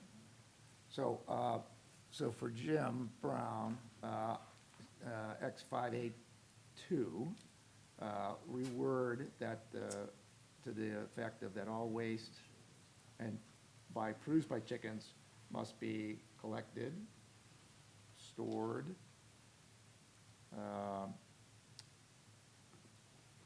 and I'm trying to And figure. disposed of. Disposed of in a responsible Responsible manner. Right. And that would carry also over to the livestock clause and the equine clause, because those are in here as well separately. So however you want to word that, it would go into each section. So that's our general intent there. Yeah. And if you wanted to add in something about, not being a nuisance but I think that's already covered elsewhere. It is. So I don't know if that'd be necessary, but, all right, so we've kind of beat that one pretty well. I think we've got a consensus of what we're trying to do. Well, okay, so then back to the roosters, do we want to lower the lot Do you requirement? want to say? Well, I was gonna- Hang on a second. Would it help if maybe we listed some examples for responsible manner? Composting, sanitary disposal, waste hauler, or something of that nature, just so there's a starting point for the quote, responsible. I mean, that's kind of, I don't know, Yeah. I would think it would make your job easier for enforcement, Jim, if you at least gave some background for. It's kind of hard, at the same time, if you talk with some people who raise Yeah. lots of chicken, the idea is they'll just poop on the ground, and that's responsible. And then they just move Yeah. the plot, and then so it just fertilizes the ground, and then just move on to the next plot. and then they'll Tractors. dig enough- Dig another Yeah, hole. tractors and stuff, so that's responsible. Right. So Okay, it- I guess as long as, it's kind of hard to say you have to put it in a 3-pound bag and you have to Right. label it, and sticker, Right. and, so. Yeah. I think, Depends on the animal. yeah. Some things just can't be nailed down exactly that way. So, okay, so A2, I think we've got that, Jim, pretty well figured out, or at least in general terms of how to rewrite, right? The question now comes to roosters are allowed only on lots of 5 acres or more, is the way it's currently written. And so, I was just gonna say, with that value, that would exclude all residential, because the, it's only 4. Yeah, unless, I mean, unless, there's a if you're, minimum of 4 yeah. acres, right? So it I mean, could- for the most part, it would just be RE1 or more, Yeah. potentially. Right. with the Right. few But it would exceptions. eliminate the majority, yeah. But you could say roosters must be kept in their coop with a manner that they don't see sunlight till 8 o'clock, until 8 o'clock in the morning. Because you can set little gauges, because I live in Highwood, and they are a quarter, not even a quarter acre, and they have roosters and never have a complaint, because they just put a mechanical door that they can't open the windows and the little door to go out until such time. And it's worked for So, 20 years. okay, so rooster, why is it in here? Roosters are only allowed, why? Because they make noise, right? Yeah. And they can be a At an nuisance. early That's hour. the whole problem, right? So I get it, you need them if you wanna, breed. You're gonna allow Yeah, them. you gotta breed, and I get it. So, and somebody has to breed them, so that chicken people can buy the chickens or poultry. So the question is, are we gonna allow the roosters at all? And if we are gonna allow them, then on what size, how do you define what is the size of acreage or zoning district or, so. I think you want to control their noise and their nuisance factor, and if you factor in how they must be managed, it functions well in smaller, tighter communities that do allow. So this is very clear, very restrictive, but very clear. Roosters, 5 acres or more, okay? So you could do something that, roosters must not be a nuisance, and, are allowed on acres of X or more, or in these zoning districts. But, Because I would say, venture to say, most of these chicken people have a rooster or two, they just manage it and we never hear about it. well, So, okay, so then the question comes down to, do you want any acreage at all? Or do you say roosters are allowed but may not be a nuisance? So that's the other question. I think the value should match a zoning district, so Okay. that would actually bring it down to RE1, right? Because it's 4 acres and above. or where you have chickens on R1 lots, but in all the REs, that's how you have chickens. And if you just allowed the rooster and just said, put a little caveat, they must be managed for noise complaints. Well, this statement is only the size of the lot. Yeah. So it just doesn't, it Yeah. seems out of place because it says 5 acres and Right.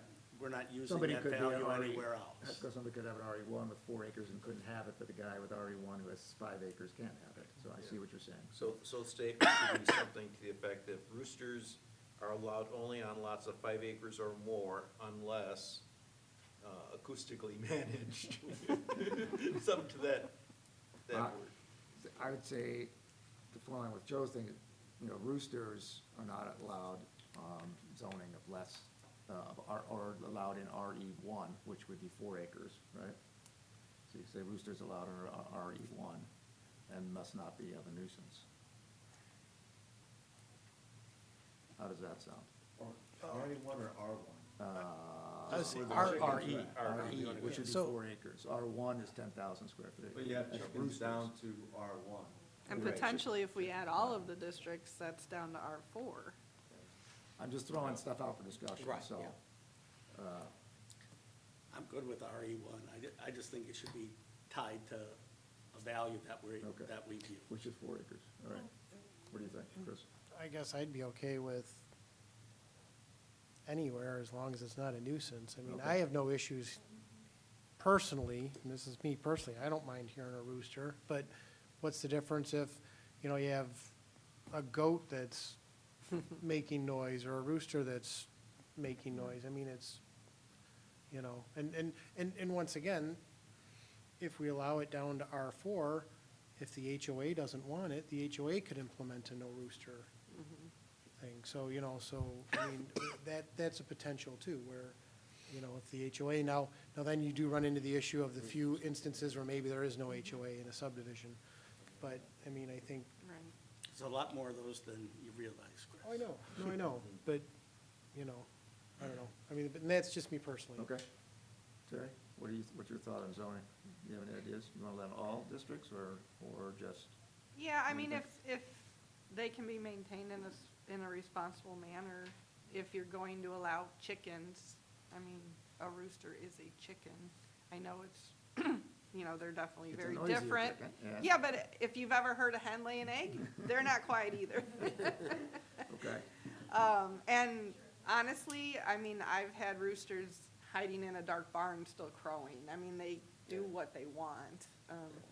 So it's either, yeah, I mean, to me personally, I feel like the biggest concern, I mean, I know there are plenty of people that hate hearing roosters, but to me personally, when you get into smaller lot sizes, there's actually more of a concern of aggressive roosters where they could potentially attack children, neighbors, animals in the area when you're more densely populated.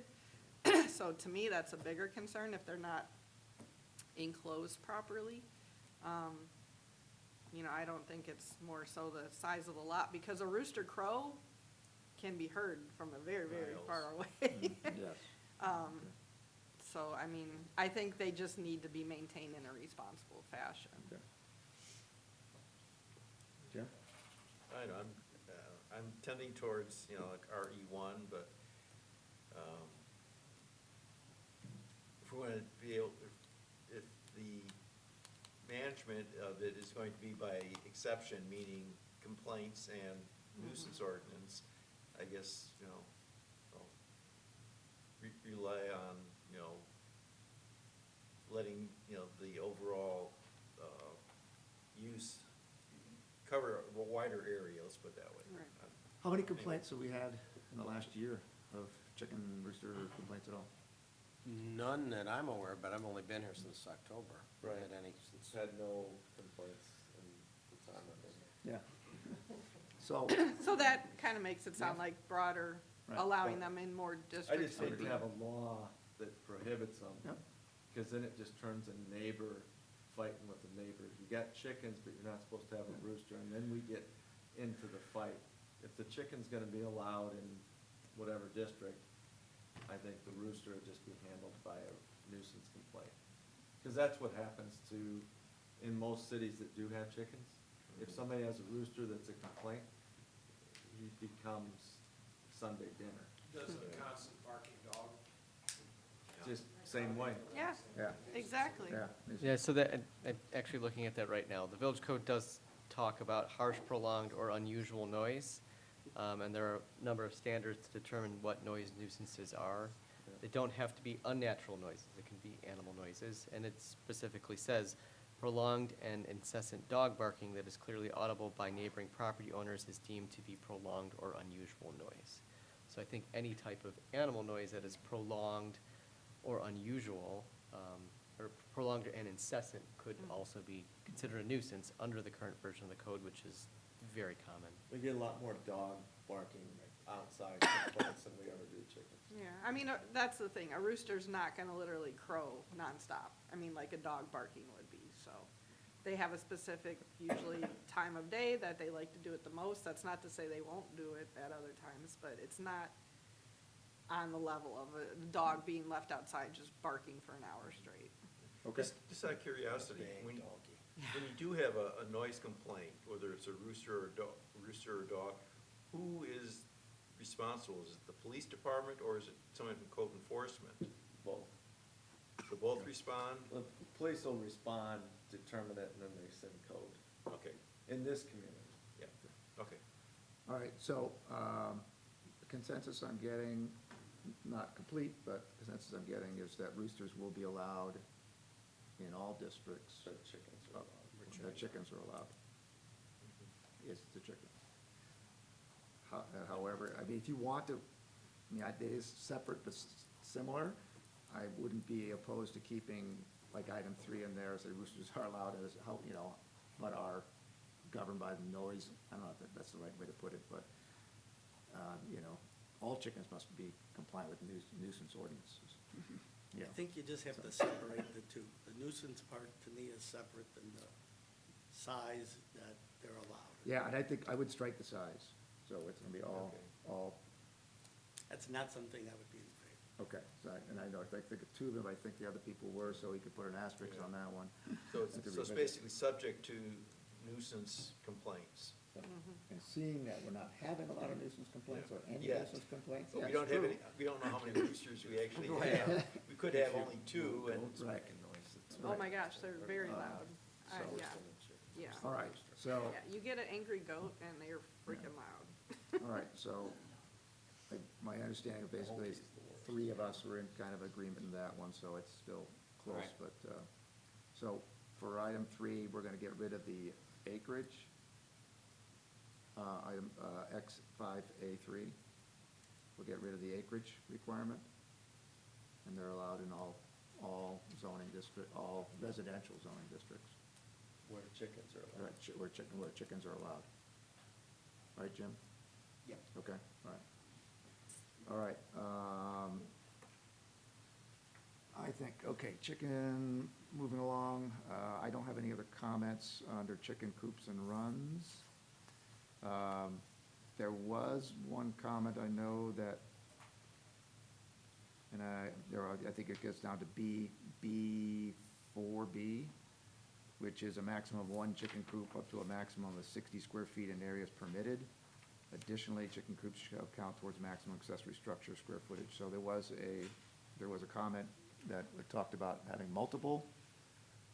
This one just says a maximum of 1 chicken coop, but there was if we kept the square footage the same, was an option of having a second chicken coop. Yeah. Seemed pretty logical to me. I mean, so I'm not opposed to that at all. I'm almost under That's a good idea, the Yeah. impression that the first sentence almost isn't necessary if we're counting chicken coops towards the maximum accessory structure. You know, that, I mean, why wouldn't that be the homeowner's decision as, I mean, if they still have a maximum accessory structure limitation, if they want to use that towards chicken coops, whether it be 2 or 3 or what have you, I mean, is that necessarily something we need to regulate? My understanding, look, you have two accessory, a maximum of 2 accessory structures. and But this- didn't we this is strike add- that? We did. Did we strike that? Yeah. Okay. It was gonna be a percentage of the lot. Yeah, Yeah, that's right, percentage of a that's lot right, with yeah. a minimum, up to a The- minimum or something. Yeah, with the Like runoff and, 500 Nine- square foot. Yeah, 500 or 900 square foot, so Yeah. I guess if we did that, though, do we want 900 square foot or 500 square foot chicken coop? I mean, yeah, We you could don't still wanna do the get into a maximum square situation foot. where you're looking at it turning into a commercial venture. I mean, so that I can understand. So we could maybe just limit a maximum square footage? Yeah, but maybe a not- maximum square footage of coop. Exactly. I agree, and I don't know what that size would be, but I think that would be better than just lumping it together with the maximum lot coverage, only because, like I said, I just asked the question, I don't remember if it was 500, 900, but if, say it's even 500, that could be a really big chicken coop in the back of a yard, you know, where it's a 5,000 square foot lot, because that was why the behind the shed thought, we kind of wanted to make it so Well, somebody didn't here's- have this tiny shed. This so. is not anything scientific, but if we, the existing ordinance, the way it was, is we have 1 chicken coop at 60 square feet, right? So why wouldn't you have another chicken coop at 120 square feet, which would be like 2, two coops at 60 feet apiece? So, I mean, I'm just throwing that out, you know? So you could limit it to like 120 square feet, or 125. Well, or yeah, something. but I mean, as long as, like, if somebody wanted to take the 120 and split it into 3 coops, so you've got a growing one, a finishing one, because Yeah. you also can talk about meat birds, it doesn't have to be layers.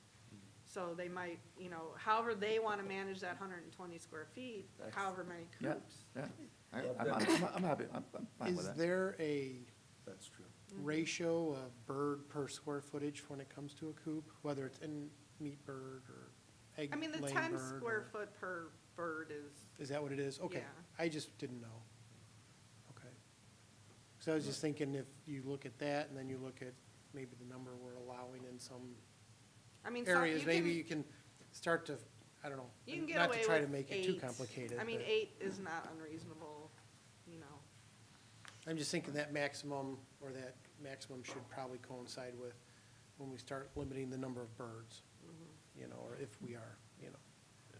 Does that square footage, you know, per chicken include the run, or is that just the, Just the coop, the Just the building. coop.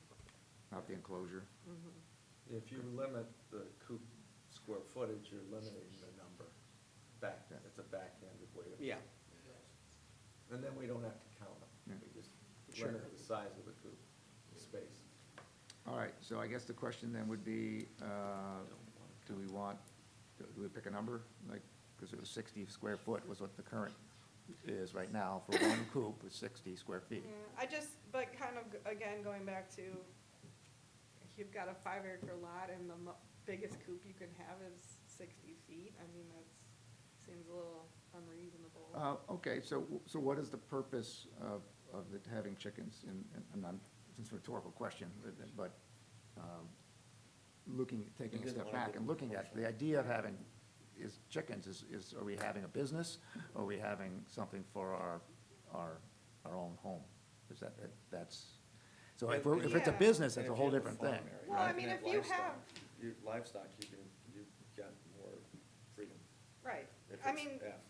right, exactly. So I guess is this strictly the residential areas Yes, that we're yeah, discussing? we're not doing it on Okay. farmland. Okay.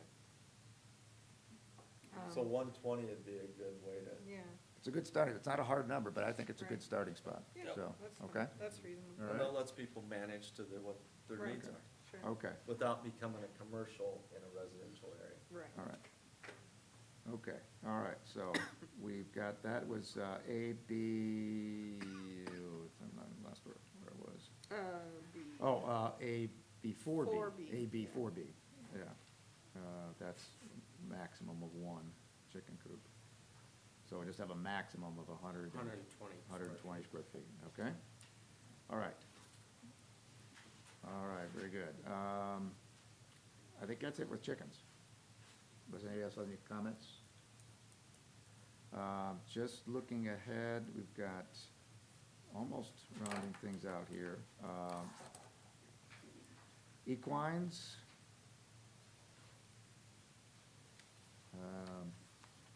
I have no comments on page 3 of 4 under X6 of equines, I do Okay. on A3. okay?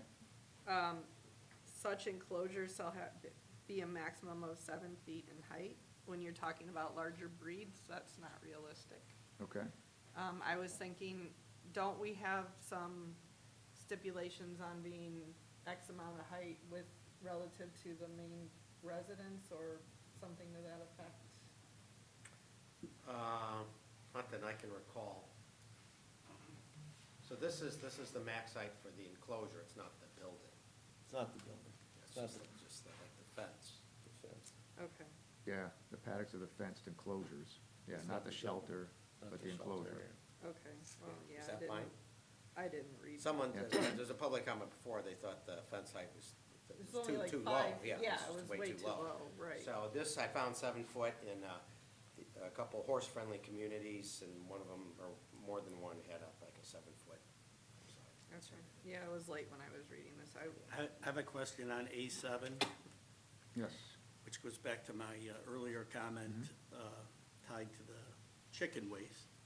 So, under the equines, it says manure must be removed on a regular basis. So there's no shall be disposed of in a sanitary manner, Yeah. right? yes, so I guess that would be nice to have consistency in that paragraph along with the. Well, that's what I thought, whatever he chooses to Yeah, do you for did mention chicken, that. just Yeah. follow. Yeah, Yeah. yeah, Yeah. and we're just, yeah, so, Yeah. but be consistent, I like that point, okay. All right, Tell you, you're gonna be removing, uh, oh shit. any other Yeah. comments? If you have one, you can. I mean, it's doable. Yeah, it's If definitely, you not, need more move on space. to barnyard for sure. animals. All right, and barnyard animals, I don't have any comments there on page 4 of 4, X7. I have no comments.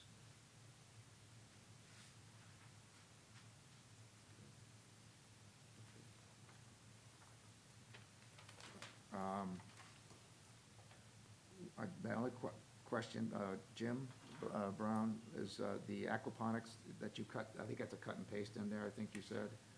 Would Right, so I would you make that suggested- separate, that'd be C, like item C, would there be item A, B, C? Or is this a separate heading? 'Cause you crossed off the aqua. I crossed off, so I'm suggesting we just don't even regulate that. I mean, that's, to my understanding, that's kind of, would be either larger commercial or it would be like, I mean, we don't regulate vegetable So you basically gardens, say we remove don't that whole- regulate- remove that whole We thing. don't regulate someone having goldfish in their backyard or Yeah, vegetable koi pond gardens. or So something this like would- that.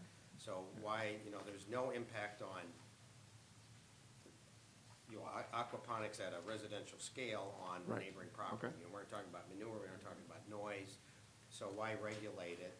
And if it is a larger commercial entity, then it's gonna be in farm and it would be Okay. allowed in that sense. It would All be right. allowed. I'd be in favor of removing Yeah, that's good. in its entirety. Yeah, okay. Yeah, it just seems like over-regulation to me, so. Okay, let's remove it. All right, now getting into, this next page just shows the proposed reorganization of Articles 3 through 7. I know Jim's trying to massage all those things Yeah. together and thanks for helping us keep that straight and how that looks. If I go to the next page, which is comparing of zoning districts, I did have one comment, which I wasn't, so at the very top of, under 2023 zoning districts, they have FP, Farm Preservation District. And that's not currently are we saying, that's not currently on, I don't think Farm Preservation is currently a district, is it? Or if it is, it should be scratched out, I think. It Right, was. it's Yeah. not under the current one. Yeah, so we would ought to scratch that, scratch FP, Farmland Preservation, is the second line. That's page 22 of 35 of the packet. FP, right, not FB. Foxtrot FP. Papa, yeah, FP.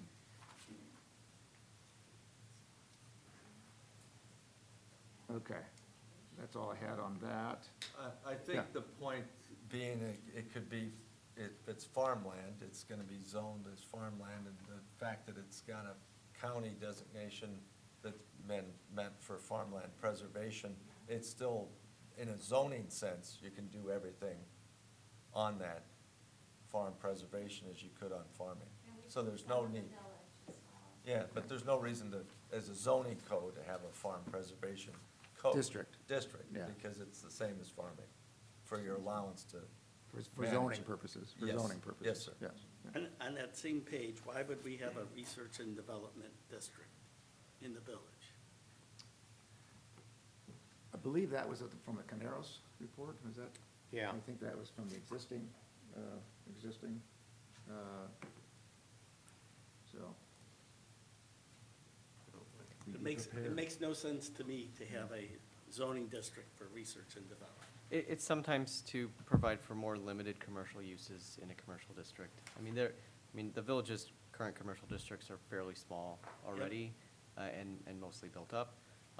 But, there are probably areas within those commercial districts that the village would like to control what might come into those particular parcels, especially if they change ownership. So, creating, and I haven't reviewed the map to see where the RD district would be, but that might be a control for that. So, in paring down the number of zoning districts, this is adding, right?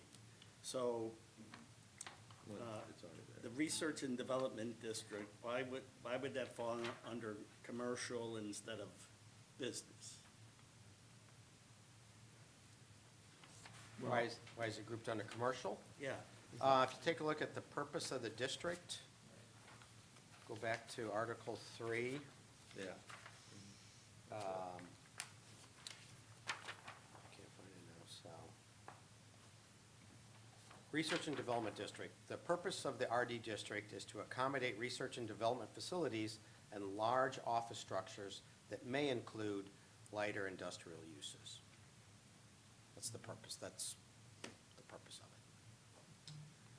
Yes, Yeah, we had somebody growing hemp on Route 47, and when they were approached, they said it was for research, but I'm sure it was selling it. okay, yeah, Yeah, okay, so maybe it's not a bad thing to include in. right.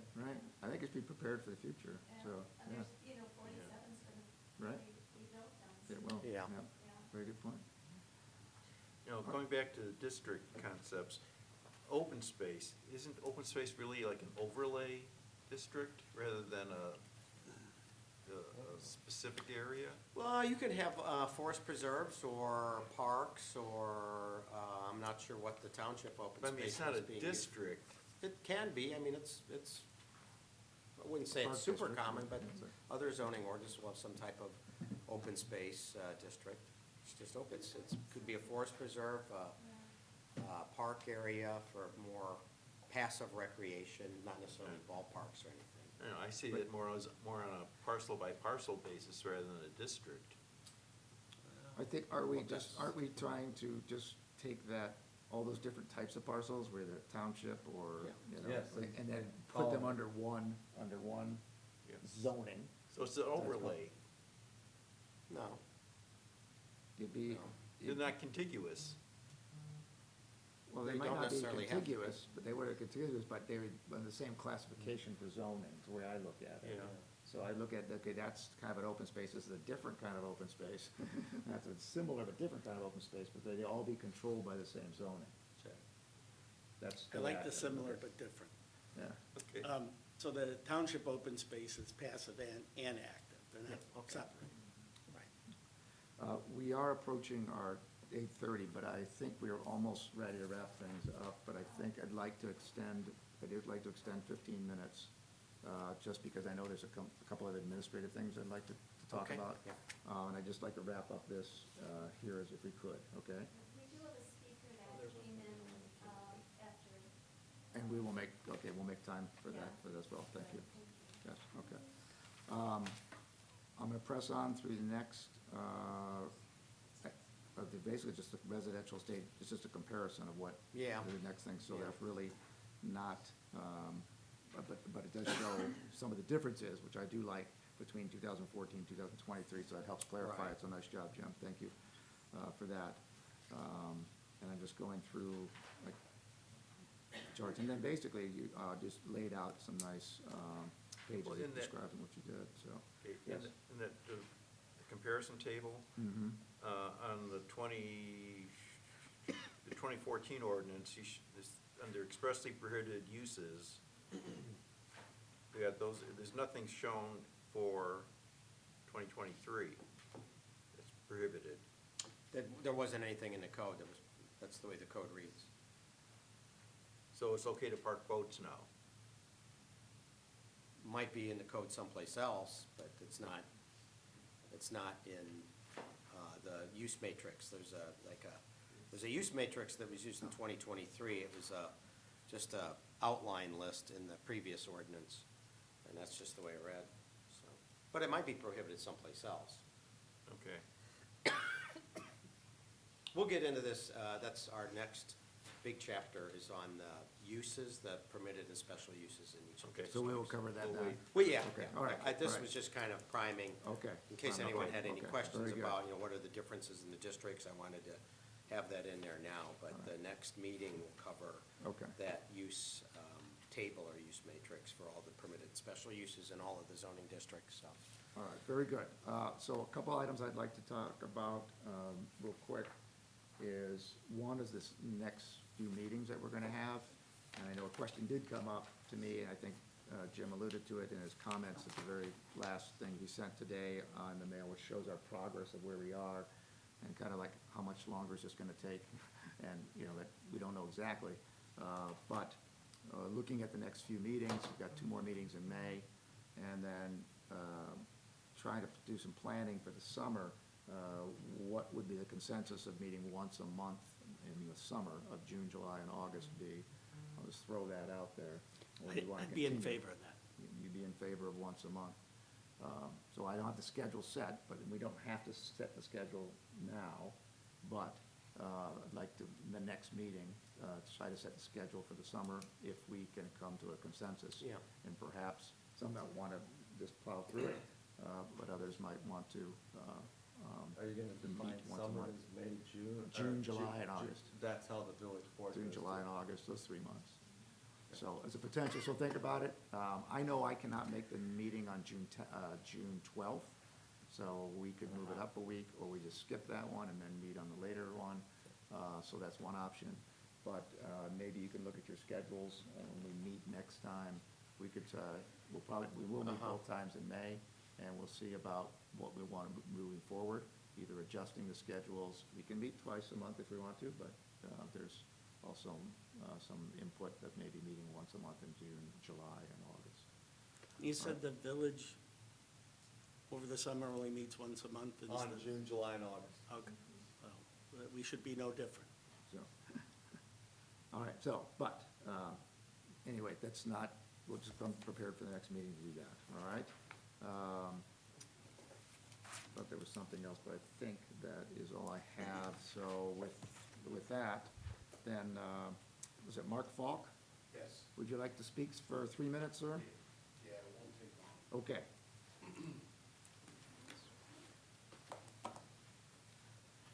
First and foremost, thank you for the time that you've allotted. My name is Mark Falk. I live in Campton Hills in a development off of McDonald Road. I just wanted to bring to your attention, I've had conversations with Barbara as well as Jim, and I think it's important to have some sort of structure around outbuildings being put up in residential areas and the lack of quality that is being put up and the quickness that they are being thrown up and the products that they're using. I heard you talk about, aesthetics from the street level. It's really unbelievable that the village is allowing these outbuildings, and Barbara can give you some insight, and so can Jim. The lack of quality and how inexpensive and cheaply done they are, which is taking away from the aesthetics of a neighborhood. So I just wanted it to be public record that I think you folks should take a good hard look at that and really investigate it, because anybody can put an outbuilding up for very inexpensive, and it takes away from the quaintness of the village. And, full disclosure, I was opposed to this village being put forth. I bought out here because I wanted to be an unincorporated. I was basically pulled into this village in the 11th hour because there was some fear about a neighbor to the north of us acquiring, and that was not a true statement. But yet, here I am in the village, and I've sat on the finance committee for the village, and I just wanted it to be public record that I think you should take a good hard look at the quality and the aesthetics of outbuildings that you're putting up or that you're allowing to be put up. And I'm talking that these things are built in a very cheap manner. The products that they're using are very not good quality at all. And I just think it should be noted for you. And then also to look hard at the vehicles that you allow in the village, whether it be a work truck or a RV or anything like that, because it's really getting out of control. And I just think it's important that you made aware of it. So thank you for your time. Thank you for your service, and appreciate Thank you it. for your comments. Thank you. All right. We'll bring that discussion perhaps to the next meeting. We can just talk about a little bit of history of what is and what is not Yeah. regulated, and then and if there are any options for us as a board to look at with the existing zoning, okay? All right. I think that has got us through everything we need to get through tonight, so, Before you do, Yes. is the next meeting Wednesday, May 8th? is it the second Tuesday? Wednesday. Second Wednesday? Second Wednesday, Wednesday? yeah, it is. Right? Okay. And then the one after that is Wednesday, May 22nd. Those are the believe only that two is- that we've got Yep. Right. blocked Yeah, out, the right? 8th and the 22nd. Okay. Yeah, that's it. And like I said, the next meeting, May 8th, we'd like to just discuss the summer schedule, see what everybody, as a consensus, what people would like to do. Okay? So, all right, so without further comment, yes? Jim, yeah? I do? Well, I wanted to just ask, Jim spent a lot of time with that summary at the end of this. Was that helpful? 'Cause Absolutely, we went- absolutely, We yes. went in a No, lot I- of detail on that. That was very helpful, because you could easily go through and just say, oh, this doesn't change, this does, this doesn't, this does, this does. And so, no, thank you. All right, yeah. So thank you very much. And then I appreciate the update too on where we are in the articles Yeah. and what's being done, so it helps keep it on track. We're Okay? getting there. All right, so can I have a motion to adjourn? So moved. Mr. Joe's gonna get his motion to adjourn. I'll second. Mr. Teets got the second. All those in favor to adjourn till the next regularly scheduled meeting on May 8th, say aye. Aye. All opposed, nay. Motion carries. Thank you for your time and input.